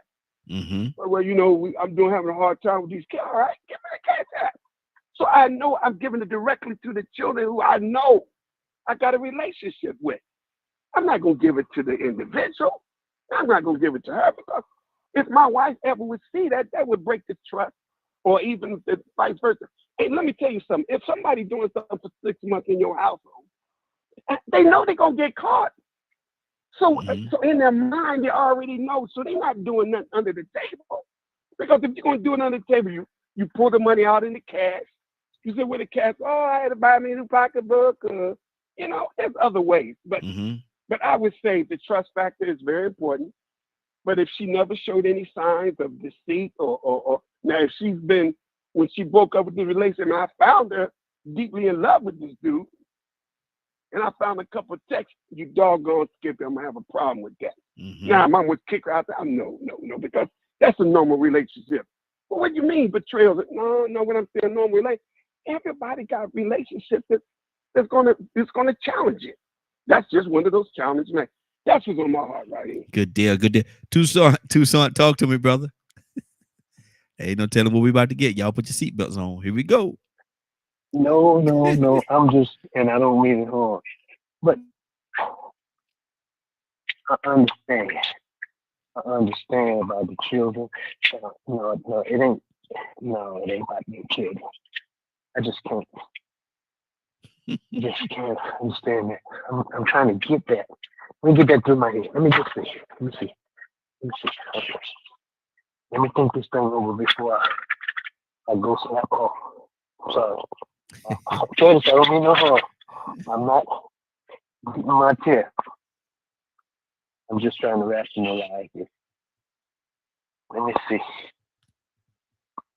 No, I just can't see how it fits here. I'm like Cap. See, I'm gonna know what went on in my account before the deal with. And tomorrow and the next day. And the next day and the next day. Because you ain't gonna slip up on me.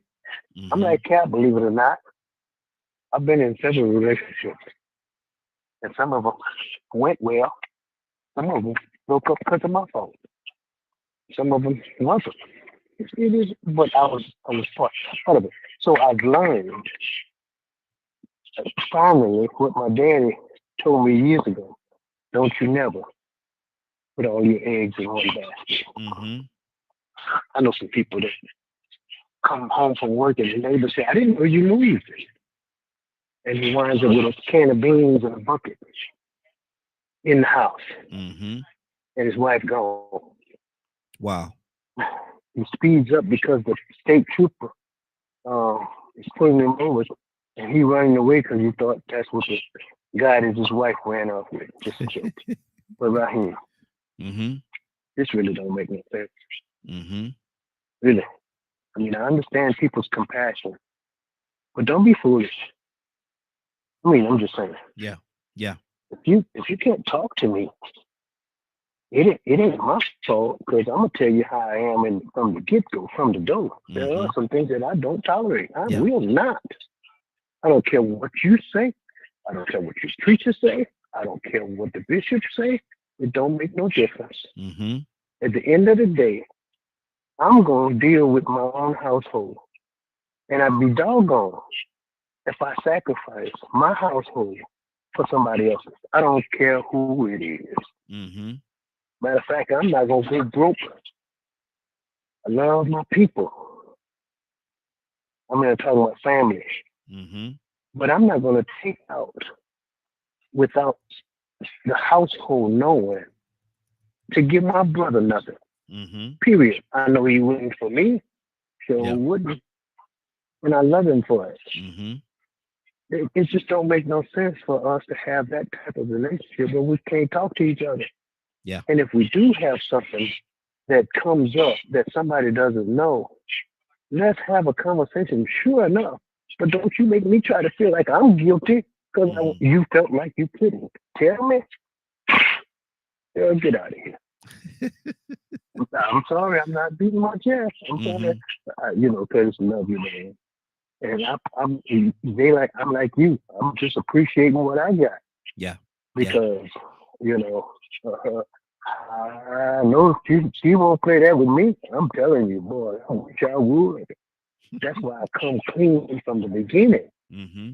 There are some people in my life, regardless, that I'm gonna look after, but she knows it. She knows how I'm gonna operate when this happens. She might not like it, but she knows it. It ain't gonna be a surprise. Ain't no secrets. Because if I pop up if I pop up with a surprise with her, it ain't gonna be no sofa sleeping. You ain't gonna sleep on the sofa. No, it's not gonna be the type of thing. Man, look, I expect her to almost be, I'm sorry, unforgiving. Yeah. Wow. 508-924-3521. 508-924-3521. The phone lines are open. Give us a call. How would you handle this situation? How would you handle this whole situation? Is the relationship over? Is the trust destroyed in the relationship? Are they right or wrong? Do you look at the part of them having compassion for children? Does that play a part in it at all? That they have compassion, they love the kids, and they want to make sure that the kids are okay? Or like Curtis said, is it just that you're looking at the fact that it's an ex? And does that play more into does that play more into it than even looking at the kids being taken care of? Badger, what's on your heart?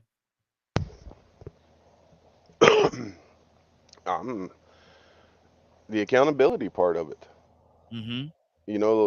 The way Willa and Cassandra was speaking about it. I love the fact that Captain Dennis brought in the aspect of, the shoe on the other foot. If it was the boyfriend helping, me and my wife with our kids, Am I supposed to, you know, have so much pride that I'm going to turn it down because I'm going to freak out thinking that she's doing something else? You know, and I loved what Donald said. He's going to be straight up exactly how he's going to run things and stuff like that, and then she's going to make a choice to marry him or not off of that, right?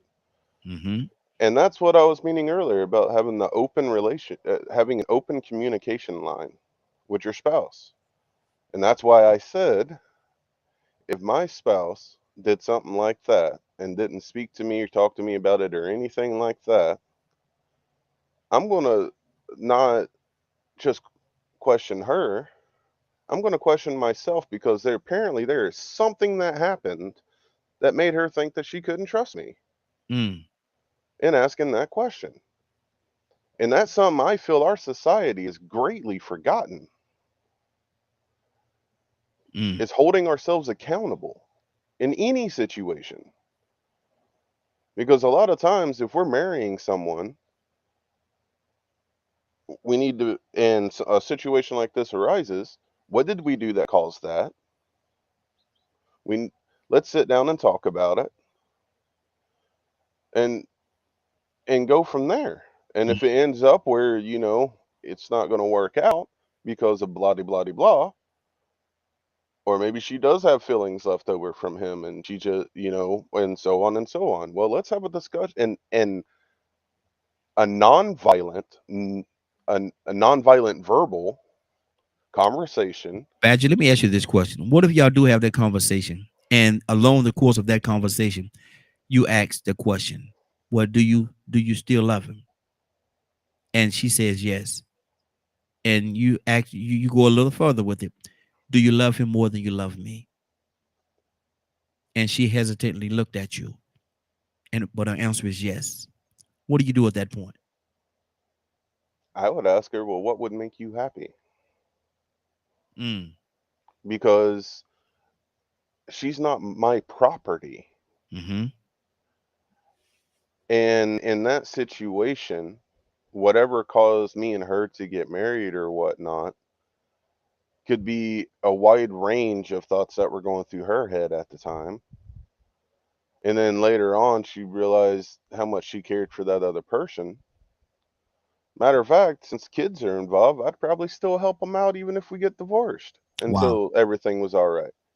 Because I worked very hard to be Christ-like.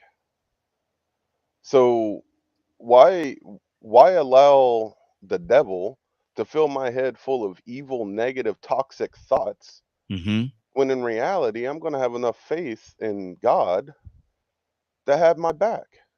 Because he wouldn't have presented me that situation if I couldn't handle it. I don't know if this how this ties in with faith, but I guess I understand what you're saying. The young lady on TikTok, Miss B, said this. She said, since he can afford to take care of another household, I'm unjointing that account. I'm unjoining that account, is what she said. And so, you know, that it won't be no more joint account. If you can afford to do that, she said she's gonna unjoin the account. You use your money and do what you got to do over there on that side. But she never said that the relationship was over or anything of that along those lines. Ryan, I want talk to to me, brother. respond to something real quick, if that's okay. Go ahead. No, Christ ain't got nothing to do with lying to your spouse, but Christ has everything to do with forgiveness. Okay, go ahead, Ryan. Badger was just responding to a comment that Ryan put in the chat over here. You know, everybody can't see it, but I can see what they're talking about. Just let everybody know what's going on. But go ahead, Ryan. What's on your heart, brother? She can be forgiven right on out the door. God bless you. Playing these games, man, like Badger has his own opinion. That's fine, but I know I'm not taking that kind of short. Everybody in their own roundabout way that's discussed on this panel has said the same thing. Why are you lying? It's like I said in the first comment, it's respect, man. It don't matter if you're scared to approach your spouse about a subject. It don't matter if you're trying to, and you know, in self-inspection or self-reflection as to why. That stuff don't matter neither. It's a respect thing. That's the whole purpose of having a joint account, is respecting each other enough that you put your money in there together and you expect the other person to respect what you've earned just like you respect what they earn. It's respect. You cannot have a relationship without respect. If there is no respect in your relationship, you probably shouldn't be together. There's no questions about it. Come on. There's no, well, why do you feel this way or that way? All right, well, obviously, you still is attached to that, which means that we're going to have some problems down the line, so this isn't working. I hope you will. Have a nice day. Wow. That's just how I feel about it, right? And it's not a toxic masculinity thing. That's a humanity thing. Respect. Go across both ways. I don't care if it's a man and woman, two men, two women, or two surgical abominations. Like, it don't matter. You got to respect people enough to speak your mind. And if you're scared of that individual, you don't need to be with that individual. That's straight up. I can't talk to you about everything and anything. Bye. I don't need to be here. And Miss B said, I understand. Go ahead. I understand it's about the kids, bro. I do it every day. Take care of somebody else's kids. But they're mine. They call me. They don't call him. They're mine. They may not be my DNA, but they're my wife's DNA. She is my wife. Those are my children now. But yeah, it's cool to take care of somebody else's children, but lying for 6 months to your spouse, because that's what it is. Let's be real. It's lying. You're lying. That's exactly. That creates damage. And Miss B said, if you're scared to discuss it, then you know it ain't a good idea. If you're scared to discuss it, then you know it ain't a good idea. 508-924-3521. 508-924-3521. Navy, talk to me, sis. What's on your heart? This is a lot going on. Well, you right about that. It is definitely a lot taking place and going on. I'm gonna just double down on what I originally said. It has nothing to do with the children and everything to do with the principle at hand. We can, everybody on this line can agree that children, that's just a byproduct. It's a byproduct of, and just like I said, just an addition to the scenario. It's the principle of the matter that you were deceitful. And again, I'm gonna double down on what I said earlier. Maybe I'm not as mature as I would like to think that I am. But that just like you are willingly creating a ripple effect. And why wouldn't? If we could talk about everything else except for this, then obviously you knew that there was some deceit in your heart as to why you would not come and have that conversation with me. These are boundaries that we set before the marriage. These are boundaries that we set within the courtship. These are boundaries that we set throughout the relationship. So it's not like you didn't come in, or at least for me, I can only speak for me and the way that I roll and the way that I communicate. If you're dealing with me, I don't bite my tongue about boundaries, expectations, feelings, none of that. You're going to know exactly, you get what you get. There is no, it stays the same. But in this scenario, why would that completely flip and for 6 months? So where you just ate up with it, we can dig all off into this and we can all come up with a different scenario. It has nothing to do with the children and everything to do with the principle and the lack of respect that I felt that I was shown in this scenario. And now we are now having to deal with the ripple effect of your decision that you made. And if you're coming into play with the same scenario that you gave Badger, as far as like him loving her more than me, then I mean, sharks don't swim backwards. So if that's where you want to be, then by all means, you can go. But I'll go move forward. So I don't know. Maybe I ain't as innately good as I thought that I was, but I just got to keep it a book. Mhm. And honestly, I don't know how else I would handle that situation. I'm not in that situation, thank God.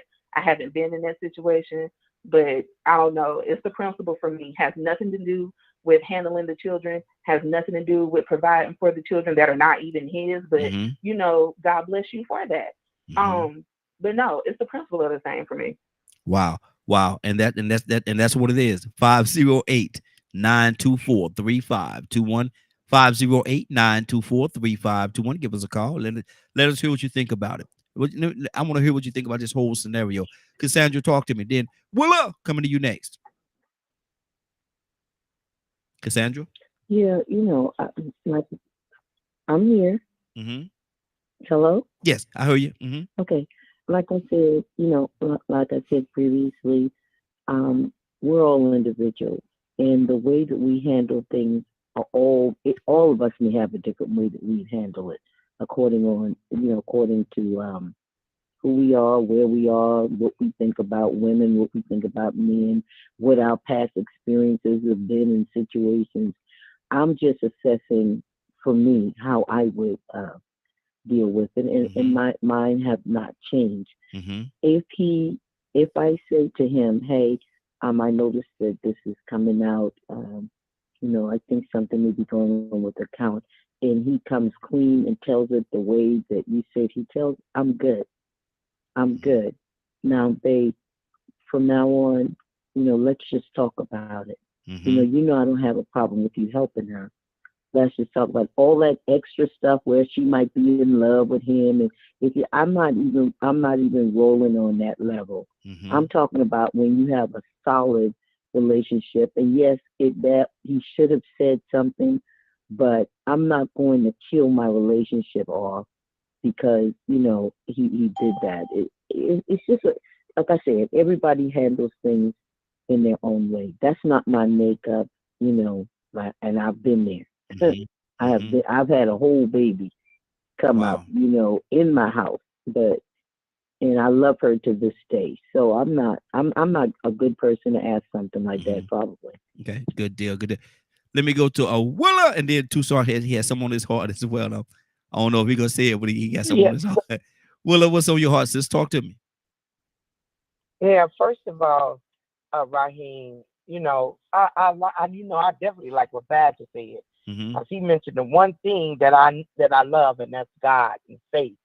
Because let me just say this: anytime we go through something, I don't care what it is all faith based. Because we're believing whatever situation it is or whatever it is, that God is going to bring us through it. Mm-hmm. So and it's a matter of testing our faith. See where you are in your faith. But this situation here with that's how the enemy sneaks into your relationship. He sneaks when we don't do the right thing by each other. Mm-hmm. And Ryan said it, great respect. I love you, man. I love you enough. I can be able to talk about anything. I don't care what it is. Yeah. Because that's what kind of relationship we built. We built that kind of relationship. So if we built that kind of relationship, at what point did a link fall from the chain where you felt you couldn't talk to me? Mm-hmm. So see, that's when the enemy is sneaking up and trying to place things in your mind and in your heart. I think Cal said, well, we don't own each other as people, but yeah, I own your heart and you own mine. That's why I put that ring on that ring finger near the heart. Because I own your heart. I have to protect your heart and you mine. So we don't allow anything to get in there by doing stupid stuff and making the wrong decisions and making the wrong choices. I don't want to hurt you and you don't want to hurt me. So why would you not do the main thing, and that's communication?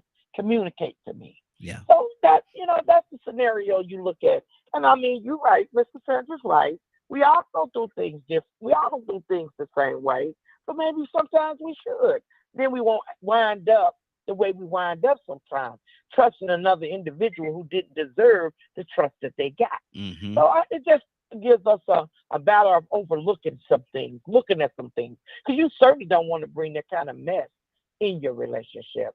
And that's what's on my heart right here. Good deal. Good deal. Toussaint, you had something on your heart, brother. What's on your heart? And Bishop, coming to you next. I wanna make this clear today. If my wife ever find out that I'm doing something, and she kick me to the curb, so Cassandra, will you? I want to marry Cassandra. Cassandra, did you hear? Oh, now we all wait. No, you would not. No, you would not. No, you would not. Now we all now you just revealing it. Well, I need somebody to understand my crazy self. Because I know every once in a while I do some jacked up stuff. Real preacher, pastor, whatever you want to talk about. I'm just being honest and clear with y'all. So I need somebody solid that know I'm crazy. That joker said, because I like to help people. Mm-hmm.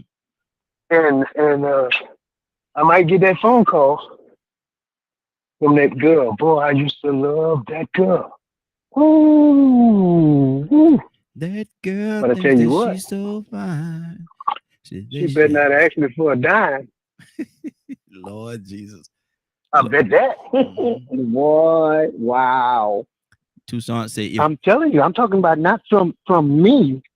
I might be understanding enough to give it to her, but my wife ain't gonna understand that. Mm-hmm. Yeah. Because she knows. That's another thing that I have revealed. I used to love that woman. Mm-hmm. What you say? You better stop thinking. And now I'm gonna have the nerve to keep something and then be busted. I'm busted. That's the thing. I'm busted. Mm-hmm. And then I got an explanation. I just wanted to tell you her baby dad is having a hard time, and I just felt so, how I felt about her, and I just wanted to help her out. She's gonna look at me. She's gonna say, "You better go find Cassandra." I know that. Get off your knee. Hey, get off your knee, man. You can't propose. And we ain't doing that today. Cassandra, I'll look at his resume if you want me to. This up to you, Cassandra. I'll look at his resume. No, thank you, Cap. I'm gonna pass on. That's my buddy, though. I'm gonna pass. Lord, Toussaint, man, my heart hurt, man. She just turned you down, brother. Toussaint. She got more sense than a lot of women do. I knew he had something. I knew he had something. See, I'm like Curtis. I thank God for what I got because she put up with me. Mm-hmm. For real. I'm serious. Yes, sir. She know the type of fella I am. Mm-hmm. And every once in a while, you know what she says to me? What's that? You crazy. And she ain't wrong. You crazy. And she not wrong.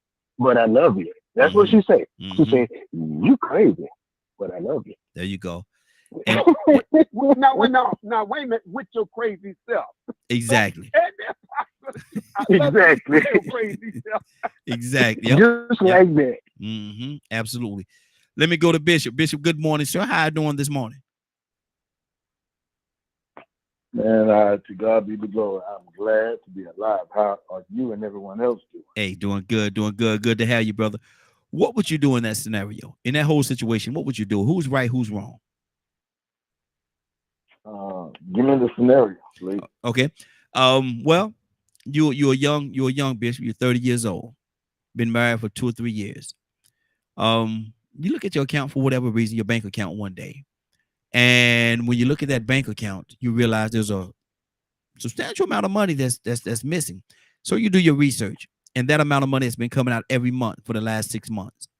You go to your wife. You say, "Listen, somebody's robbing us. Somebody's taking out money. Somebody's taking out money." She said, "No. Sit down. I want to talk to you." Then she say to you, "Well, my ex, he have custody of his 3 young kids, and he ran into a hard time. and I've been taking the money out every month, helping him make sure that everything is taken care of in the household over there, and the kids are okay. What is the next thing you say? Now it's a joint account. Y'all have money together. Man, boy, I'm gonna start packing the bag. Packing who bag? So what? Whose bag? Your bag or her bag? I'm packing hers. Okay. I need to take her to her man. I ain't her man. So I'm going to let her go be with the man that she in love with, because you've been taking money out of our account, our joint account, to take care of man and his 3 children, wherewith they're not your children by him.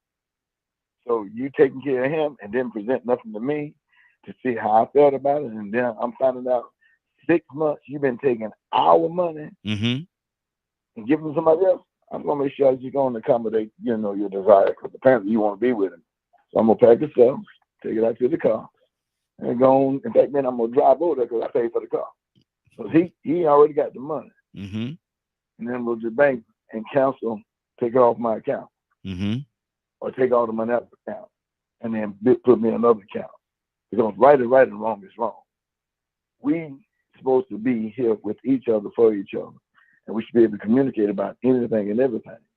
But you could have asked me. I have a very giving disposition, but I wouldn't go for that. I'm sorry. But see, love endures, love bears, but love ain't stupid. Yeah, but ain't I my brother's keeper? You gotta keep your brother, man. Keep him straight. Make sure that, and them kids over there, man, ain't I my brother's keeper? I don't know this cat, and to use that phrase, when the people came to Christ to say, your brother and sister without seeking you, he turned to look around the crowd and went, who's my brother? Who's my sister? Who's my, mother? Let's do the will of my Father. So this dude, he should have came to me. He shouldn't have went to my woman. What was she doing still talking to him? I don't have no conversation with my ex like that. So I know it's going to create problems in my current relationship. So right is right. And, she can be apologetic and apology accepted.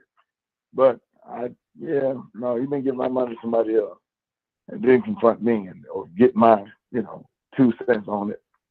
At the end of the day, I want you to be happy. Apparently, you'd rather be happy with him. So here you go. I'm taking you home. Wow. This ain't your house no more. Wow. Stanley, talk to me, brother. Hey, Rock, come back to me, man. I just came from Boston, and I'm at IHOP, and I was telling my waitress about our subject for this morning, and I'm gonna let you ask her that same question. Can you come back to me in about 2 minutes? Yeah. Okay. Absolutely. Absolutely. I want to get somebody else involved in this, because I was telling her about it, and she's like, I got to get in on this, but I got to drop some orders off. Okay. Come back. Okay. Good deal. Let's go to who we got. Let's go to Ryan. Ryan, what's on your heart, brother? I really ain't got that much more to say on this. I said in chat, I am not Nino Brown in this situation, and I am not my brother's keeper, because, yeah. But see, why are we, or are we? I don't want to assume that we are, but are we not taking account for young kids? Do we even care about the well-being of the kids in this situation? Well, I've already said my piece about the kids. I don't have no problems taking care of no kids. Send them to me. Let me provide. How many times we had the argument you throw child support in the mix? Who's the child support going to? Like, okay. I can understand you got to use a portion of that child support to pay for those and things like that. But why my kid's still coming over here looking like a scrub? His hair ain't did. His clothes ratty. So it's kind of the same. Send them to me. Let me take them out, feed them, clothe them. That way I know that the money that you're saying is going to those kids is going to those kids. I don't have a problem with that. I'm not paying your bills. I will take care of your kids, though. That's not a problem. But we're going to have to have this discussion, and you're going to have to stop lying because you're still lying. Exactly. Let me go to Kurt, then we'll go to Badger, then I'm coming back to Stanley with the waitress. Kurt, what's on your heart, brother? Kurt, Kurt, are you there? Are we Yeah, are we being passionate at all towards the reality of the situation? No. We're being passionate to ourselves. Passionate to ourselves. And to be honest with you, nothing, man. I'm gonna keep my mouth shut on this. Wow. I don't want anybody. Wow. Badger, talk to me, brother. You know, I'm sitting here thinking, listening to everything, and y'all know how effective social media is, or how it can invade people's thoughts, right? I'm thinking about any women that could potentially be in this situation or about to be in that situation, sitting here pondering, you know, I really want to help those kids, but everything on social media says that, you know, the man's going to say no. And them kids are going to go without. But if I help, it's going to be drama either. So I'm in this catch-22 of, I see these kids in need, and let's give the scenario where both of them are working. They're both giving into the joint account. You know, and the money that's being taken out is only affecting her portion. So at that situation, that's why I kind of like what Willa said about, you know, that's where, you know, the devil part kicks in, where everyone wants to blame the devil, but they don't want to hold themselves accountable. But Badger, let me ask you this: I got to go. Stanley say you got the waitress. I don't know how much time we have with her, but I want to get to them. But my thing is, does it matter what portion it is? If y'all have a joint account, that means y'all putting everything together, hopefully to moving towards a common goal where y'all could build something together. Does it matter whose portion it is? In that, no. I'm just to be transparent, I'm disappointed. Because this is a Christian radio show. And why is it the Savage is the one that sounds like he's the most Christian? Well, that goes along the line of being judgmental right there, brother. You know, and as Christians, we don't judge. And we're not supposed to judge, but you know, that's a whole different conversation for a whole different day. Hold on, let me go to Stanley. Stanley, is the waitress ready? Hold on, man. She just walked off to get her back over here. Okay. Tell me your point. While we're waiting on her to get there. Yeah, and as you just said, it's a Christian radio show. Yeah, but even as Christians, we don't want to be fools. You know, just think about, you know, if you're a member of a church and you can't give out the church's money as Christians, you know what I'm saying? You just can't give away their money without somebody knowing it. The treasurer of the church can't just say, okay, I'm going to take money out of the church's account and support this family over here for 6 months without the church knowing. That's basically the same thing. You cannot do it. Hold on.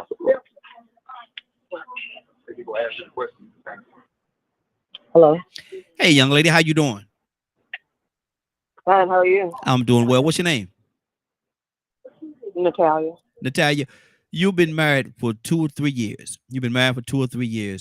And your husband, you know, you look at your bank account for whatever reason, and you realize that a whole lot of money has come out of your bank account. You do some research, and for 6 months, the same amount of money has come out. So you go to your husband, you say, listen, somebody taking our money. Somebody been taking our money. He say to you, no, let me talk to you for a second. My ex, you know, she got those 3 young kids over there, and she ran into a hard time. I've been taking the money out, helping her make sure them kids are taken care of. Now it's y'all joint account, husband and wife, y'all joint account. What happens next? What do you do? I don't know, because either he dealing with her, he's doing more than helping her. But if he ain't at least dealing with it, then after that I just gotta call him stupid. He's just giving away free money, and these aren't your children. No, they're not your good. What they father at? Wow. Wow. And see, how would you feel? How would you feel? What would happen to your relationship at that point? Would the relationship continue, or would you end the relationship, or what would happen at that point? I don't know. That's a hard one to say. I mean, it really boiled down to you didn't tell me. Wow. Would you trust? I mean, it's just the it's not so much as helping somebody, but why didn't you tell me? So let me ask you this question. And I understand what you're saying in regards to that. And I don't know how much time we have with you, so I'm going to wrap it up. What about the kids, though? There are kids involved, young kids. Would your heart go out at all to those kids, or would it be just the idea of him doing what he did and not consulting with you? It boils down to he didn't tell me. Is something wrong with that part? Yeah. I don't see anything wrong with helping anybody. But if you help him, and this ain't even the other woman or anything like that, and you just give him, it's the scenario doesn't make any sense. So then you could have just told me. Okay. Now, they call me the question asker, so I'm gonna ask you this question. Then we're gonna move on to somebody else. You say he's just giving away free money. Would it make a difference if they was having relations too? Would that make a difference? Now he's not giving away free money. He's helping his side piece. Would it make a difference if she was a side piece? Yes, and they were having relations. Absolutely. Absolutely. Because at least you're paying for something. Wow. Okay. Okay. Thank you, sis. I appreciate you. Stanley. No problem. Because if that's the case, then she involved. So what's the deal? What's she gonna give us? Okay. Okay. All right. Stanley, did you have something else to say, brother? Hello? Okay. Stanley must be having some issues with his line there for a second. Let me go to Cap. Cap, talk to me, man. She said, if they was having relations, now at least it ain't free money. He getting something out the deal. Wait. No. Stanley throwing down on those pancakes. He's not upset. You got that Alabama, all that. So he throw it down anyway. But let me say this. You gave the scenario. It's a scenario that some people may be going through. You gave your time period. You've been married for 3 years. But I can't, in my mind, Raheem, I can't know no one that would get into any relation. When I say I was married 4 times, either I'm good at giving advice, or Cameron's not the dude you want to take advice from. But I do believe in institutional marriage. However, I can't believe that you're with someone and you don't know everything about that individual. You get into a marriage, if she was in her last marriage, she was with a guy that was not her kid. She would take her, she got a test. We know the age of the kid. We know if she got tested, because the kids will still call her because, even though me and your father ain't making it, but there's a lot layers there's a lot of layers. Yeah. To this. And we have to take all that into consideration, because if I married somebody, I already know she was involved with in a relationship, they didn't get along. She loved the dude, but he was abusive. And I know, when I found her, she was brokenhearted and it didn't work out. So I know there's going to be a double back. But the question is, Raheem, am I a rebound? Yeah. You know what I'm saying? Yeah. Was I a rebound? And if I was a rebound, then when you ask the question, do you still love him? Yeah, because I was a rebound. So the bottom line, there's a lot to this scenario. So if automatically 3 years, I know, she was in love. That's how I found her. She was crazy and she kept calling him. We got together. And even though when we were dating before I married her, I thought, but I already knew it within my heart as a man. She still got feelings for this dude. The kids ain't got nothing to do with it. The kids, and my man says, a byproduct. Yeah. But at the same time, maybe the kids don't. Maybe she did have attachment to the kids.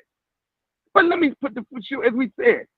Now, if it was me, And let me tell you, some of these women come out of relationship with ballers. The dude may have been a dope dealer, right? He got busted. All right, he got all his money. He called her. He said, you know, they found the car, and the kids is going through it. I ain't got it. You know, can you help me out? But she should have talked to the old dude, but she know he ain't gonna believe in her husband or boy, her husband. So she think, you know, because you took care of me, and that's the way it was, you know. So I'm like, yo, okay. So I mean, we have to take all that in consideration. So I take that in consideration. So when she go to say, yeah, I still love him, well, you kind of knew that. Any man on this line kind of know. I mean, if you don't have no attachment or understanding the woman that you married or the man that you married, why did you get married? Basically. So I can't go with the scenario like everybody's ignorant. I can go with the scenario to know, okay. So and if she really was concerned about the kids, that could be real. Well, I would know that. You know, I would know that because the kids still stay in touch with her. You feel me? Yeah. I would know that. Yeah. But if it's about the kids, I know the kids. Come on, man. She still loves the dude. And when I find out, my heart is broken. But I have to give her an alternative. You want to be with it? Yeah, okay. Well, we can know this marriage. Yeah. That's what's on my heart right here. Good deal. Man, we got a few more minutes before we get out of here, man. But Thanks, I want to take a few minutes, and we said we was gonna do like feet to the fire type situation. So let's pull out all the punches. Grown folk talk for the last. I'm gonna go around one more time. I'm gonna touch everybody. Tell me what is the root? How will I say the root of it? What's the root of this whole situation? What do you really see? What is right? What is wrong? What is ugly? What is right? Pretty? Whatever. If there's anything, I want to know what you really feel about this whole scenario. Let me start with Shenavia. Shenavia, what's on your heart, sister? What's the absolute hold no punches back? What do you see? I mean, I pretty much said exactly what I see and how I think I would handle the situation, which is it has absolutely nothing to do with the children. Not for me. Help the babies. And like I said earlier, if you're having a hard time with them, then let us take them until you're able to get up on your feet. Has absolutely nothing to do with the children. For me, it is the principle of the fact that you took from us without asking me. And that may sound a little possessive or whatever the case may be, and that's not the point that I'm trying to make. My point is, if we have made decisions together all the way up until now, then why is this scenario any different? And for 6 months. Okay, well, let me That's do this. That's my only issue. It's cut and dry. Okay, let me do this. And we say this gonna be a grown conversation right now. So I'm gonna ask you this question: why does he have to ask you for permission to help somebody? Because it's ours. It's our joint account. If we had a separate account, in which personally I feel like if there is a joint account, have your own separate account. You do what you want to do in that separate account. But the joint account is where we agreed to together. So therefore, the joint account should be a joint decision. Wow. Okay. Cassandra, talk to me. What taking all the gloves off? What did you see in this situation? Take your gloves off. No, the only problem, I mean, Shenavia literally, spoke my language. My only problem is that he should have come to me so that we can discuss it. There will never be a problem for me helping, giving. That's just not, that's not the issue. It's the fact that he took so long, and I had to discover it instead of him just saying, this is what's happening. I wanted to let you know. And then he don't even have to say, can I do this? He said, this is what I'm trying to do, or I'm going to do until she gets on her feet. Boom. I'm good. Because obviously we none of our bills are lacking. We okay. We good. So then I'm good. That's just me. That's just me. Okay. Good deal. Voila! Take them gloves off. Yeah, Let's talk about it. We'll take the gloves off. gloves are off because you know what? I'm with Cassandra and Zenavia. I mean, don't talk to me now. Mm-hmm. You should have talked to me 6 months ago. And I'm looking at the fact now I'm investigating. I've become an investigator now. I'm not okay. I So might now go along with agreeing what you're doing, but now it's going to be more than just me asking questions. Mm-hmm. Now I'm investigating. Mm-hmm. I got to find out where your heart is. And you know what, too, Raheem? I wouldn't even care if it wasn't a joint account. Mm-hmm. It could be your own account. But now we're going to have a conversation because we're in a marriage. We're in a partnership. And there shouldn't be nothing going on that we're not aware Mm-hmm. of. Aware of. And that's where my gloves came off at. Now let me ask you this question: If it was you helping a family member, should you go to him? You know, your sister or something like that, somebody that's real close to you, a parent or something like that needed something, and you wanted to help them. Did you have to go to him and discuss that with him, or can you just help your family member? Yes. I'm gonna discuss that with my husband. Mm-hmm. That way he ain't in the dark about nothing. Mm-hmm. You don't keep each other in the dark. You let each other know what's going on in your household. Mm-hmm. That's your household, and that's why you don't let nobody slip in to come to where you got confusion going on in your house right now. You keep the communication line open. Mm-hmm. I don't care what, Raheem. I don't care what it is. Mm-hmm. Open that line and keep it open. Mm-hmm. That's where I'm at. Wow, that's good. That's good. We're going to touch your Badger. Talk to me. Ryan, we're coming to you next. And we're going to circle around for everybody. I want to hear everybody take the gloves off and tell me, what do you really see in this scenario? What is really going on? Badger, talk to me. To me, and gloves off, I'm going to want to know why she felt that why she couldn't come talk to me. Mm-hmm. I'm going to hold myself accountable for the situation, and then I'm going to ask her and have her be responsible and accountable for why she did that. Mm-hmm. Because it's a two-way street, and the fact that she didn't come to me is going to make me question, what have I done to not have that trust? Mm-hmm. And that's where I stand on it, period. Because people don't do things like that for no reason. There's always a deeper reason behind it. And there's always a lesson to be learned from it. So, Mm-hmm. and that's where I stand on it. Mm-hmm. Okay. Ryan, talk to me. Take them gloves off, brother. What's really going on? Deception. That was going on. Mm-hmm. Same page as Willa. I don't care if it's your money. It's just your account. We're in a marriage. You're not just my girl, not just my side piece. You are my wife. I am your. If I'm not hiding anything from you, why are you hiding something from me? Mm-hmm. It's all about deception. It doesn't matter what kind of you want to put on. It still boils down to, you like something from me. Why? Mm-hmm. Why would you to lie about it? I don't care what you do, but when you take and you sign that piece of paper and you stand before it and enter into that holy covenant of marriage, Okay. you are Ryan, now. let me ask you this, Ryan. Let me ask you this.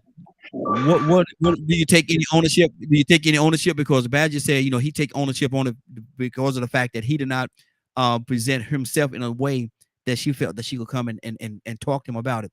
So do you take any ownership in that at all? Nope. I do not. Because we became one body. Mm-hmm. If you marry me, that means you have spent enough time to be in every aspect of me before we got that marriage done. Mm-hmm. I have nothing. Regardless if I get upset, everybody's going to get upset. But if you feel the need to be deceitful after entering it, that's on you. That's got nothing to do. Mm-hmm. Okay, good deal, good deal. We're gonna go in this order to close everything out. We're gonna go Stanley, Bishop, Kirk, Cap, and then Toussaint. Stanley, what's on your heart? Take the gloves off. What do you see? Yeah, bottom line, man, you know, it's wrong to have it done behind your back and you got to find out 6 months later. Mm-hmm. It's the same as say if you got a big house and you work all the time, you only go to certain parts of the house, you know, during the week, and then you find out 6 months later she done moved a man and 3 children in your basement, and they've been down there for 6 months and you didn't know it. Mm. You Wow. know that we Christians, but we ain't crazy. You know what I'm saying? You want to be Christian, you want to be nice, but come on, man. Mm-hmm. You know, it's a joint account. We're in a joint relationship. We're married. So how can you go in our account for 6 months and take care of another man and his children, not your children, but his children by other women? And that's just, you know, it's just against all rules, man, and that can't happen. So, like I say, you come home and you find out somebody been in your house for 6 months and you didn't know it. Wow. And you're supposed to be okay with it. I'm a Christian, so I'm okay with it. Yeah, y'all can stay down there. Y'all need anything to eat? No, come on, man. Come on. It's be realistic with this stuff. It's almost like she just gave him a debit card to your account. Almost. Bishop, talk to me. My brother, I'm going to tell you, I'm loving the response of the individuals, everybody speaking.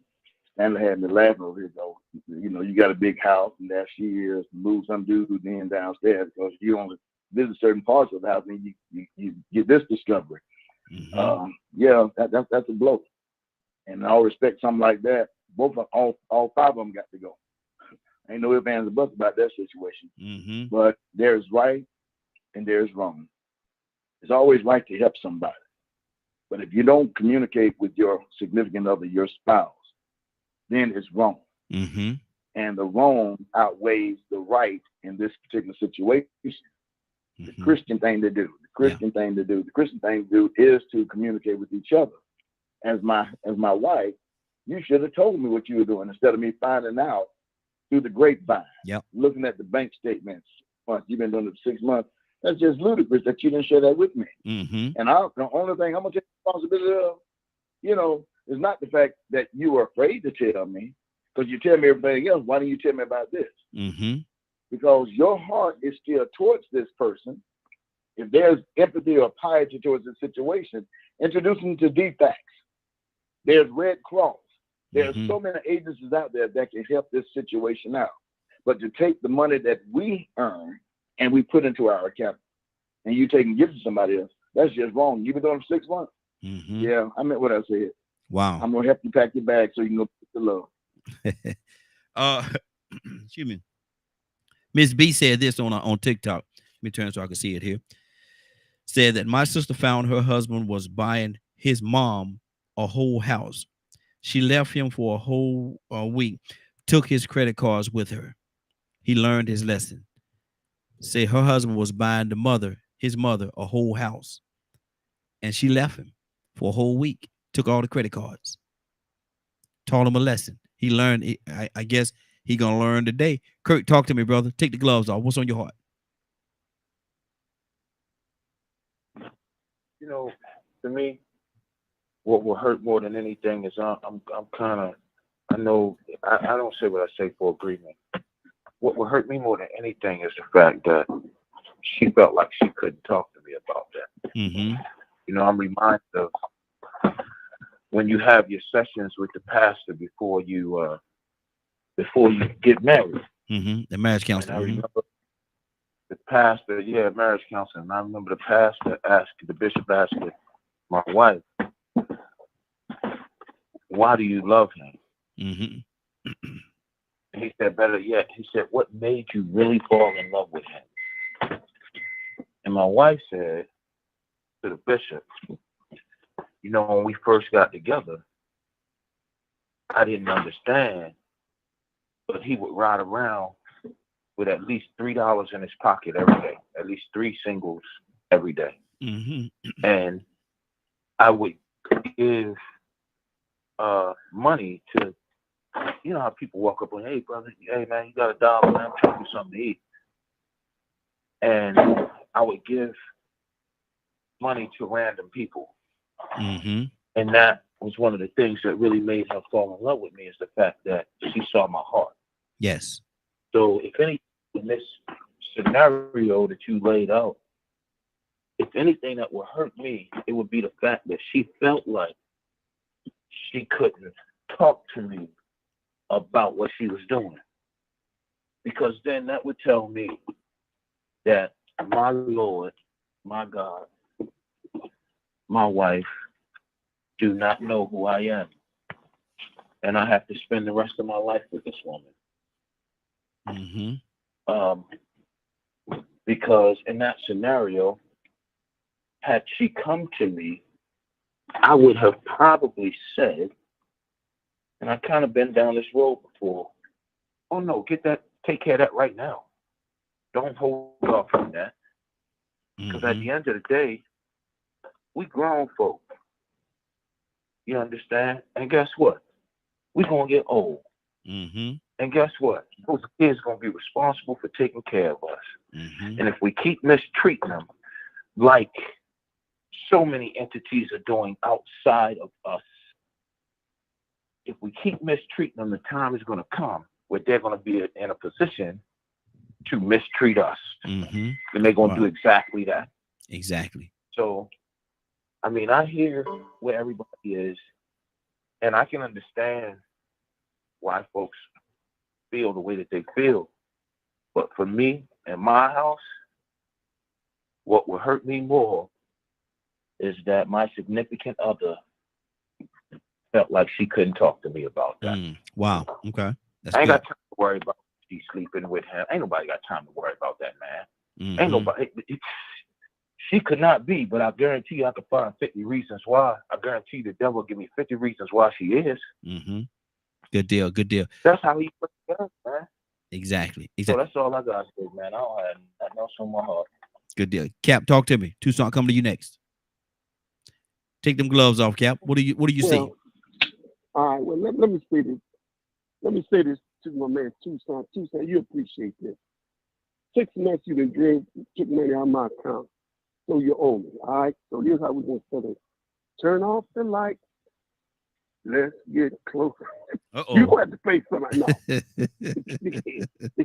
Keep it 100. I'll be like what Willis said. I'll become an investigative reporter. Because I would go to AT&T and say I would like to check out all my wife's texts, because the text will tell the story. If I go and get them texts pulled, if I say, let me see your text.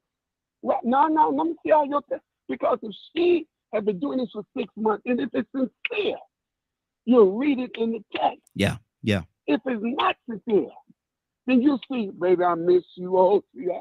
Hey. Mm-hmm. Oh, I mean, like, I love when I'm becoming an investigative reporter. All right. The next thing is, why she couldn't talk to me, Kurt, is because I'm a jealous dude. She know that. Mm-hmm. And I mean, I'm so jealous, man, when she come in. Where you been? And she know I'm not only just jealous, I'm a violent jealous dude. Mm-hmm. So if she's sincere, and I'm a violent jealous dude, and I know guys like that now, when she go to say, if I would have told you, what would you do? I'd have beat you black and blue. You right. That's why I didn't tell you. So there's very reasons why the communication could have been, because I could have been that kind of jealous dude that she couldn't talk to me. Mm-hmm. And it could have been sincere. It could have been genuine. Mm-hmm. But in this case, I'm with Willa. Man, I become an investigative reporter. I go to my gun. I want to read you. Now, she get nervous because let me tell you something. Today, everybody knows your text going to tell the story. Mm-hmm. Your text going to tell the story. And when I see the text, I said, I'll be doggone. Y'all talking like that? Oh, if I see the text, well, I know. I'm going to how the kids doing. I'm going to do this one time, but listen, I can't.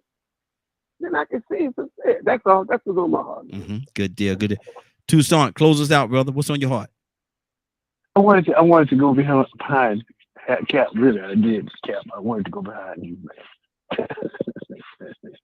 I will start off probably say, Lord, let the words of my mouth and the meditation in my heart be acceptable in that sight. Because just because I'm a Christian, or whatever, because I define Christian as something different from what some people think, a bunch of nuts and foolish. Mm-hmm. And we almost heartless at sometimes when we talk about how we help people, we love people, and how we're supposed to care for people. And then we turn around and we get this type of situation, and then all of our Christianity seems like it go out the door. The devil is a lie. Mm-hmm. That don't make me stupid. I mean, everybody's different. Yes. That's the beautiful thing about society and this world and God's creation. Mm-hmm. He made us different. And one thing about me, I'm not a lonely guy. I'm good by myself in my own skin. Yeah. I'm at this point right now. I love having a relationship. Mm-hmm. But if you cross the promises, or I cross the promises that we made from the beginning, Lord have mercy. Mm-hmm. I'll be like Joseph. If the angel don't come, I'm gonna put you away. Yeah. Wow. Wow. Well, it's been a great broadcast. It's been a great broadcast today, man. The topic was amazing, man. I definitely appreciate everybody's transparency. But what do you really do? What do you really do in a situation like that, man? Do you weigh everything? Do you turn into that selfish person? Does that meism take over you? You can't do that to me. But I, and you're not looking at the whole situation. Yes, she was wrong, or he was wrong, whoever it is that's helping the other person. Yes, they're wrong. Should they have come to you and discussed it with you? Absolutely. Absolutely. But do you see past all that? Once it's all said and done and it's discovered, what do you do? What do you do? Do you end your marriage? Is it enough to make you end your marriage? Do you pack, like a lot of people said, pack their stuff and take them over there? Because if you're doing that with your ex, then evidently there's still some feelings tied into you for that ex. Is that a true statement? Or could your connection be more? Nope. Could your connection be more towards the kids, helping the kids? You have a connection with the kids, and you want to make sure that they're okay. Him aside, her aside, do you concentrate more on the kids? Do you marry someone that you don't think would understand? Or is the person that you married compassionate enough to understand that, we have to do something to take care of those kids, even if it means go and get the kids and move the kids into your house until that situation over there is better? I mean, what do you do? Somebody wanted to say something. No, I just wondered if we heard from Toya. She had to take off, had to go to work. She had to go to work. Yes, she had to take off and go to work. I would have loved to have heard her when she took off her gloves, because she pretty much took them off at the beginning. But I would have definitely loved to have heard her version of what she was going to say in the end. But yeah, it's a lot. This situation, man, though it is quote unquote made up, it happens all the time. There are people that go through things like this all the time, every day. Right, wrong, or indifferent. What do we do? What would you do? What would you do? Ryan, what's going on at 3 o'clock today, sir? If you missed today's show and you would like to view it in its entirety, you can tune in at 3 p.m. Eastern to www.dkmmediagroup.com. Good deal. Good deal. Let me see who we got left here. Curtis. Curtis. Yes, sir. Glad you stayed around with us, man. Pray us out, sir. Willa had to take off. She had to go take care of some business. All hearts and minds clear. Most gracious and heavenly Father, we humbly submit our mind, bodies, and spirits unto you, knowing it is from you from which cometh our help.